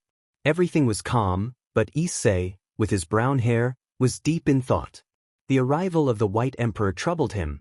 It could pose problems not just for him but for everything he cherished: his mother, Rias, Asia, and the girls from the occult club. Drake, Issei's inner dragon, interrupted his thoughts, asking what was on his mind since he seemed distracted. Issei expressed his concern about the potential impact of the White Emperor's arrival on those he cared about. Drake understood Issei's worries about his mother and Rias but hinted at his feelings for the other girls, suggesting that Issei might have deeper feelings for them as well. Issei was uncertain whether it was admiration or something more, but he knew he couldn't abandon Rias. Drake reminded Issei that he and other dragons often have harems and that it was natural for him to have feelings for multiple people. Issei pondered whether the girls might indeed have feelings for him, and Drake reassured him that dragons protect and care for their partners, unlike some other beings who might treat their companions poorly. As they arrived at the occult club, Issei's thoughts were still heavy until Rias pulled him from his reverie, asking if something was wrong. Issei claimed he was just tired, but Rias seemed to sense there was more. She approached him, teasingly biting her lip and suggesting they talk to Aquino about something important. Once alone with Aquino, Rias understood her friend's emotional turmoil. Aquino had been deeply affected by recent events, and her feelings for Issei were strong. Rias reassured Aquino that they would support each other and that they would both be there for Issei. They embraced, solidifying their bond as they prepared to surprise Issei that night. Later, after a long day of contracts, Issei returned home, exhausted but relieved it was the weekend. Rias called him to the room, claiming she had a reward for him. Issei playfully reminded her that she owed him something, and he pulled her close, stealing a kiss that left them both breathless. As Rias prepared his reward, Issei contemplated the idea of having more girls in his life, fearing it might hurt Rias. His thoughts were interrupted when Rias approached him, looking beautiful and inviting him closer. She rested her head on his shoulder and confessed her feelings, expressing how important he was to her and how much she cherished their time together. Rias shared her fears of losing him, recalling the anxiety she felt during his battle with Kokobile. She expressed her deep love for Issei, making it clear that he was the one she trusted most. The warmth of their connection filled the room, and Issei realized just how much he meant to her. Issei recalled the tragic day in the underworld when betrayals were revealed, and he held the lifeless body of the brown-haired girl. He remembered all those days without seeing her face and wishing to tell her that it had all been a nightmare. As Rias listened, she was perplexed by his words. He embraced her, holding her waist and resting his head on top of hers in a protective and comforting manner. Before she could respond, he spoke. Issei expressed that Rias was very special to him, having stolen his heart with her beautiful eyes. He admitted that he didn't know what he would do if he lost her, especially her lovely smile. He reassured her that he would always be there for her, and as long as he fought for her, nothing would harm him. Issei knew this was a crucial moment. His emotions battled against his thoughts and his fragile heart. He realized he had fallen for the right woman. Rias was captivated by his words, feeling even more in love as she rested in his arms, where she felt safe and supported. She could sense his heart, which felt somewhat dim, and she understood why. Issei promised her that he would always be by her side, reminding her of the mark she had left on him that night. Rias looked at the light shining from his chest, confused but grateful for his presence. She thanked Issei for being there with her in those moments. Lifting her face, she wrapped her arms around his neck and surprised him with a kiss that conveyed love and sweetness. He was taken aback but happily accepted her kiss. Afterward, Rias felt exhilarated by the moment. Issei commented on the kiss, and Rias playfully stated that she wanted to surprise him just as he had surprised her, adding that she wished to become his woman. Issei, eager to fulfill her wish, lifted Rias off the ground, holding her legs as she clung to his neck. He gently placed her on the bed, leaning over her while kissing her neck. Rias felt cherished and adored in that moment. As they shared their affection, Rias felt a rush of emotions, knowing that they were both embracing their feelings for each other. Rias was breathing heavily in the room, her sounds mingling with the rhythmic thuds of bodies moving together, as two young people sought the warmth of each other's presence. Rias urged Issei to touch her, expressing her desire with fervor. She felt the intensity building between them, both aware that they were nearing a climax. Issei felt the rush of emotions and called out to Rias, while she expressed her own excitement and longing. The atmosphere was charged with passion as Rias took control, positioning herself above Issei. The sounds of their movements filled the room, echoing their shared exhilaration. Rias was lost in the moment, enjoying every sensation and urging Issei for more. She playfully challenged him to declare his feelings, affirming her commitment to him. The two of them reached a peak of shared bliss, feeling a deep connection as they surrendered to the moment. After a couple of hours of intense affection, they collapsed onto the bed, Rias resting her head against Issei's chest. She reflected on the spectacular night they had shared. Issei, still holding her protectively, asked her a question that had been on his mind. Rias listened intently as he expressed curiosity about the nature of relationships among dragons. Rias confirmed her agreement with a condition: no matter how many partners Issei might have, he must always keep a special place in his heart for her and love her forever. Issei promised her that he would. Rias then declared that as his first partner, she would be the matriarch of his harem, the leader among them. Issei accepted this without hesitation. With their conversation concluded, they settled in for the night. Issei fell asleep, embracing Rias protectively, while she contemplated her plans for the future. She was determined to reclaim what they had lost in the past, knowing that they would be stronger together than ever before. Revenge is a dish best served cold, isn't it? A problem that lingers as an act of betrayal. A relationship on the brink of collapse, yet it held together. A moment of weakness. A bachelorette party. And karma that remains stored away. In the land of the rising sun, specifically in the city of Kwa, sunlight streamed through the window of a room. This day would mark a turning point in destiny. A young man with chestnut hair lay in bed next to a beautiful red-haired woman, his girlfriend. They were closely entwined after a night of shared intimacy, beginning a new chapter in their lives. The young man knew that, after the events that had unfolded, he would face many challenges ahead. He was also aware that new romantic interests would emerge, and for the red-haired girl, this was the start of her life with the man of her dreams, someone on whom she depended entirely. It was a fresh start after the turmoil of her past life, where she had faced devastating losses and learned from her mistakes. Life had granted her a new opportunity to rectify those errors and build a family with Issei. But everything would unfold in due time, and she intended to cherish every moment with him. As they awoke, their eyes met, and they shared a tender kiss to greet the day. Arriving at the academy, they were as sweet as ever, quickly attracting the attention of their classmates. Classes passed swiftly, the hours slipping away as if in a dream. Night fell, wrapping them in the embrace of a strong winter wind. The young man headed to an apartment where someone had requested his presence through a contract. After meeting the client, they sat together playing video games. Azazel complimented the young man on his gaming skills, and Issei humbly acknowledged that he still had much to learn. Azazel mentioned his recent practice and how he had become obsessed with gaming since Issei took him to the arcade. Issei was impressed by Azazel's extensive collection of consoles, both old and new. Azazel noted that people often said he was too obsessed with collecting things, to which Issei could relate. After a brief game, Azazel revealed that he had sensed Kokabeel was planning something, prompting him to infiltrate the city, as he was also interested in Issei's booster gear. He congratulated Issei on defeating Kokabeel, explaining that it was a delicate situation that required careful intervention. He informed Issei that the leaders of the fallen angels, and demons had decided to hold a meeting soon. The following day, Issei shared what had happened the night before with the red-haired girl and the other members of their group. They discussed the upcoming meeting of the leaders and the arrival of new girls vying for Issei's affection. Among the plans was the introduction of a new member to their group, which would also require Issei to revisit a memory he wished to forget. As they left the house for the academy, they encountered Zenobia. Upon arriving at school, They learned they had been assigned to clean the pool as a favor to the student council due to the recent events involving Kokabeel. In exchange, their club would be allowed to use the pool once the cleaning was complete. The girls changed into cleaning clothes on one side, while the boys did the same on the other.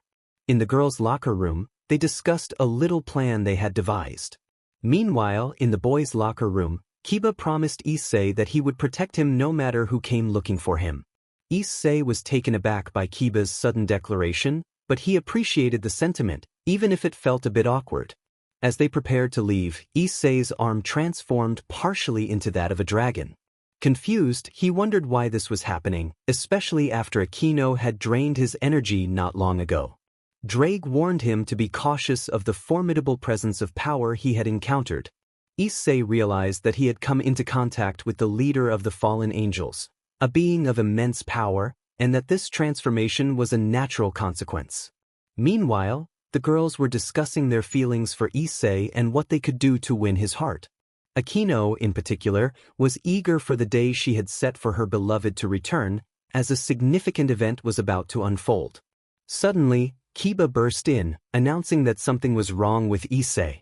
Rias quickly followed Kiba into the locker room, where they found Issei in pain from his arm. Rias instructed Akino to help Issei by draining the spiritual energy from the dragon.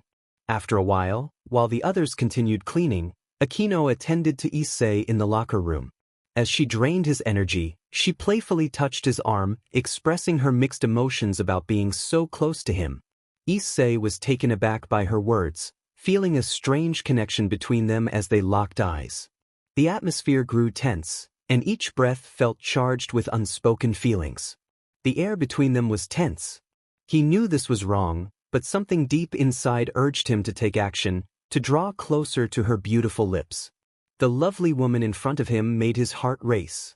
They were just a few inches apart when the door swung open suddenly. Rias entered, surprised by the scene. She questioned what was happening, and Issei stammered a response. Akino explained that she was merely absorbing the dragon's energy. Rias, however, was not convinced and insisted that Issei was telling the truth.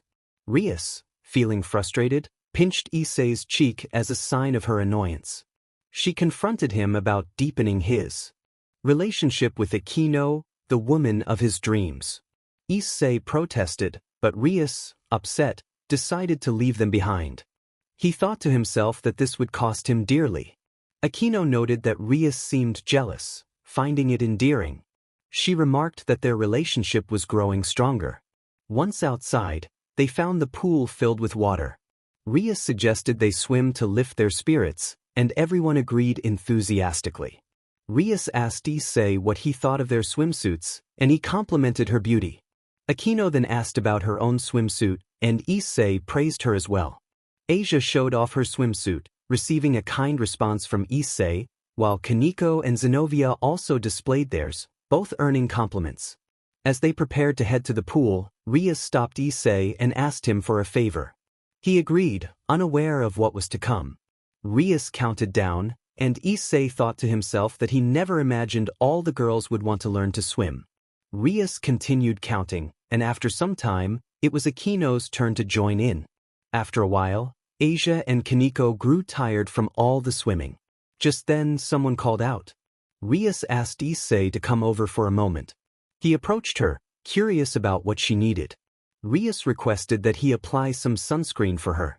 Issei agreed, feeling that this was one of the best days of his life. Rias then asked if he could help her with the sunscreen on her back. Simple words echoed in his mind repeatedly. Issei thought about how everything had changed since he defeated Razor and became Rias's boyfriend. Rias had become bolder. He didn't react well when two soft forms pressed against his back, and delicate arms wrapped around his torso. Akino playfully remarked that Rias shouldn't hog him all to herself. Rias asked Akino what she was doing, to which Akino responded teasingly, wanting to spend some time with Issei. Rias insisted that Akino knew exactly what she meant. Akino continued to tease, suggesting that Issei could enjoy being pampered by his lovely senpai. In a moment of distraction, Akino playfully tugged at Issei's ear, complicating things further. Suddenly, a destructive force shattered a block of the pool area. Rias warned Aquino that she was going too far, but Aquino, undeterred, declared she wouldn't hold back. Their playful banter continued until they arrived at the club. Inside the club, everyone was present when a magical circle suddenly appeared. Serzek commented on how peaceful it was there, and Rias greeted her brother, prompting everyone to show respect to the Demon King. Serzek acknowledged Asia, thanking her for taking care of Rias and mentioning that he had heard she was a talented nun. Asia humbly denied it. Serzek assured everyone that he was there for personal matters, which made Rias uneasy, hinting at something she didn't want to remember. He then addressed Zinovia, acknowledging her as Rias's knight and expressing surprise that the wielder of Durandal had become a part of his sister's life. Rias questioned Serzek's presence, knowing he was referring to their upcoming classes. Serzek expressed his desire to see Rias excel in school, revealing that their parents would also be coming. Rias pointed out that as a demon king, he shouldn't waste time on such matters. Serzek explained that it was also for work, as a faction meeting would be held at the school. This revelation surprised the male members of the group, while the females were already aware. As night fell over the Asian continent, it cloaked the city of Kwa in darkness. At the brown-haired boy's house, Serzek expressed his relief that Rias wasn't causing any trouble. Mickey, his mother, joyfully remarked that having Rias there was a delight. Issei and Asia observed how comfortably their mother conversed with the Demon King. However, Rias appeared somewhat annoyed that her brother was there, primarily because he had told them she could stay. Issei, unaware of the implications, asked what the problem was, noting that Serzek had mentioned looking for a hotel the next day. Rias panicked, realizing she wouldn't be able to sleep with Issei. Serzek then stated he needed to talk to Issei and would borrow him for the night. Issei felt a mix of confusion and concern about how Rias would react when he mentioned their romantic moments. Suddenly, Rias wrapped her arms around Issei's neck, expressing her worry about whether he would be okay sleeping alone without her by his side. She revealed that she couldn't sleep without him, her concerned expression evident. Grafia arrived to take Rias away, and Rias acknowledged her departure with a reluctant understanding. As Rias lamented her luck at not being able to sleep in her favorite spot, night settled in. In the brown-haired boy's room, Issei apologized for the unusual situation of a demon king sleeping there. Serzek expressed his gratitude, explaining that no one treated him like a normal guest elsewhere, and this made him happier than any grand reception. Issei was surprised but agreed that it was indeed special. Serzek noted that Rias had never been happy in the underworld as she was here, and he thanked Issei for taking care of her.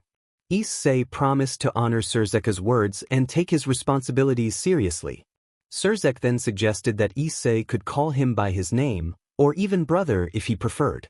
Issei felt honored but asked if he could still address him as Serzek-sama. Serzek confirmed that was fine and mentioned that he had heard Issei met Azazel. Issei confirmed that Azazel would likely be interested in his boosted gear. Serzek explained that Azazel had a strong interest in sacred gears but wasn't a warmonger like Kokabil, who had been involved in the last Great War. He noted that Azazel had sent Kokabil to eternal punishment. Issei expressed concern that Azazel might want to make him his servant or worse, brainwash him. Serzek reassured him of his safety. As the legendary dragon finally embraced the dark side, Serzek suggested it was time to rest. Issei agreed, wishing him good night. Meanwhile, several kilometers away, someone questioned whether they were sure Issei would be there, to which the other affirmed that the wielder of Drake was indeed present. Once again, the story continued, and the narrator expressed gratitude for the reader's patience. They reflected on the past year, hoping for continued growth and wishing everyone a joyful holiday season filled with happiness and new beginnings.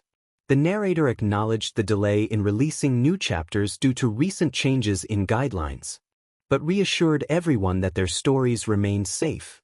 They took a moment to honor the woman who had always supported them through life's challenges, recognizing her sacrifices and dedication.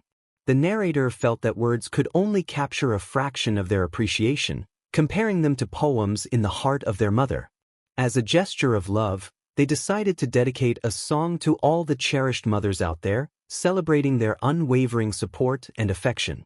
It was morning in the city of Kwa, where Issei, the brown-haired protagonist, met his future brother-in-law and the Demon King for the second time. A meeting was about to take place among the leaders of the main factions, as he had learned. After saying his goodbyes, Rias took Issei to explore the surroundings. She and the others were aware that the encounter with the White Emperor Dragon was imminent. Time passed, and they went to pick up Zenobia from her house to take her to class. Issei waited for her while he had gone to the academy when suddenly, the arm of the Red Emperor began to glow. A searing pain enveloped him, and before him stood a rival he was destined to face in the future, or perhaps not. There, at the entrance of the academy, was Valle, known as the White Emperor Dragon. Valle acknowledged Issei, calling him the Red Dragon Emperor. Issei responded affirmatively, asking who Valle was. Valle introduced himself, reminding Issei that this was their second encounter. Issei feigned ignorance, and Valle revealed that he was the Vanishing Dragon, the one who had come for Kokabile. Issei recognized the danger in Valle's presence and felt the need to be cautious. Valle taunted Issei, suggesting he looked defenseless and hinted at using magic against him. Issei, however, was already behind Valle, surprising him. He warned Valle that he had evaded detection while they spoke and that one wrong move could lead to dire consequences. Valle insisted he would not back down, and Issei clarified that he only intended to avoid creating a scene. Valle expressed his interest in Issei's power, noting that he could sense the energy radiating from him. He assessed Issei's strength, estimating it to be between 15,000 and 20,000, depending on the state of its bearer. Issei questioned Valle's intentions, and Rias interjected, asking Valle about his objectives and whether he was connected to the fallen angels. She was aware that they owed a debt to him and his beloved from the past, but she needed to act cautiously until circumstances changed. Valle proclaimed that they were both celestial dragon emperors, the Red Dragon and the Vanishing Dragon, and that those associated with them had not lived peaceful lives. He stated that he was not there to fight, as he had other matters to attend to. Issei felt a sense of impending trouble from Valle, but he noticed Rias calmly holding his hand, seemingly unperturbed by the potential threat. Later, Issei found himself resting in the infirmary, feeling the energy in his arm begin to wane. His thoughts were muddled as he faced another version of himself in human form, the opponent he was destined to confront. The mention of the White Emperor Dragon stirred Drake, his partner, who asked why Issei appeared so contemplative. Issei acknowledged Drake's concern, recalling their earlier conversation about Valle. Drake reminded Issei of the history between the Red and White Dragons, mentioning the ancient war involving angels, demons, and fallen angels, which had drawn in fantastical beings and humans. Although dragons had largely stayed out of it, a few had turned the battlefield into their arena. Issei wondered why such a significant conflict had arisen, and Drake explained that the three great factions had formed a temporary truce to stop the war and capture the two dragons. Issei speculated about the disaster that must have ensued, and Drake recounted how the two dragons unleashed their fury at being interrupted, resulting in a chaotic end. Ultimately, they were defeated and imprisoned for eternity, their souls bound within humans as sacred gears, forcing humans to act as intermediaries for their battles. Issei realized that the dragons Drake spoke of were himself and Albio. Drake acknowledged their destined conflict, noting that some had perished without ever awakening. Issei reflected on his encounter with Valle, realizing the trouble he had gotten himself into. Drake reassured him that he would be able to handle the situation, offering his confidence in Issei's abilities. As he walked down the hallway and entered his classroom, he noticed how his classmates were almost ready to confront him. Although he managed to avoid their jabs, their irritation over Zenovia's integration into the occult club was palpable. After a few incidents, he decided to step outside for some fresh air. There, he found Rias and the president discussing what had happened with the White Dragon and its connections to the fallen angels. However, tomorrow would bring an even greater challenge. Back at his modest home, the brown-haired boy prepared for a bath, hoping it would help him relax after a day filled with tension. As he opened the bathroom door, he unexpectedly saw Asia changing. He quickly shut the door and then found Rias, who suggested they bathe together. Throughout the bath, he felt a mix of nervousness and steam filling the air. thoughts of Rias and Asia swirled in his mind when he felt someone enter the tub. It was Rias. Rias expressed that she had always wanted to be close to him since they first met. He was surprised that it was happening at that moment, silently urging himself to stay calm and composed. Rias asked if it bothered him to be with her like this, to which he replied that it was the best feeling. She was delighted and mentioned wanting to do this every day, though she doubted he could handle it. Perhaps 5 days a week would be manageable, but 3 days seemed too few. As they shared this moment, Asia entered the scene, eager to be with him after everything that had happened in the past. The tension between them began to rise, leading to a heated exchange. The nasal bleeding of Issei was imminent. Death number 344, death by excessive sweetness. The new day began, and the open classes started, bringing terror and fear to many. Following the incident with the clay figure and the disastrous English class, they headed toward the club. They showed the figure to Rias, and a small discussion arose as everyone made their way to the old photography room. A magical girl was posing on the platform for the boys of the academy. After gathering some information about her outfit and Saji's attempts to impress the crowd, Saji asked if anyone knew who she was looking for. She confirmed that she did. Just as she was about to reveal the name, the door swung open. Sona entered, inquiring about the commotion.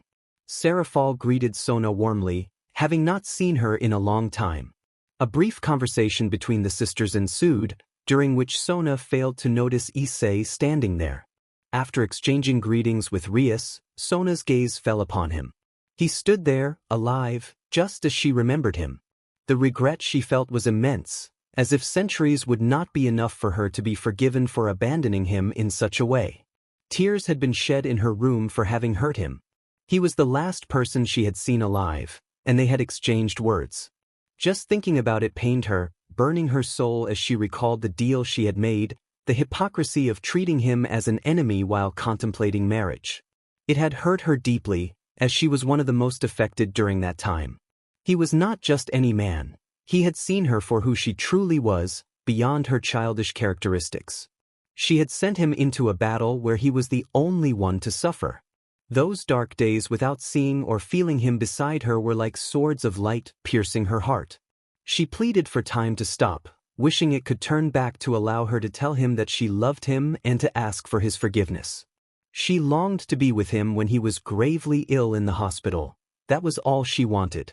The happiness and joy that once radiated from him had faded like a candle's flame. On those nights, the whisper of the wind reminded her of her sin, and she could hear his distant voice saying, "Goodbye, my love. Be happy." Melancholy returned, and her attempts to escape her pain were in vain. Her parents were there for her, just as they were for her sister, who had also suffered. But time had given her a chance, an opportunity she would not waste. All she wanted was to return to his arms, to feel his warmth, the beat of his heart, and to hear him say, "I love you, my magical girl." This concludes another part of the story. Apologies for the delay, but inspiration and studies had kept me from writing, along with other matters. I am returning to writing, not as before, but I will be present. I hope you are all enjoying time with your mothers, as they are the ones who accompany us in life and are the pillars of our existence. As they say, there is only one mother.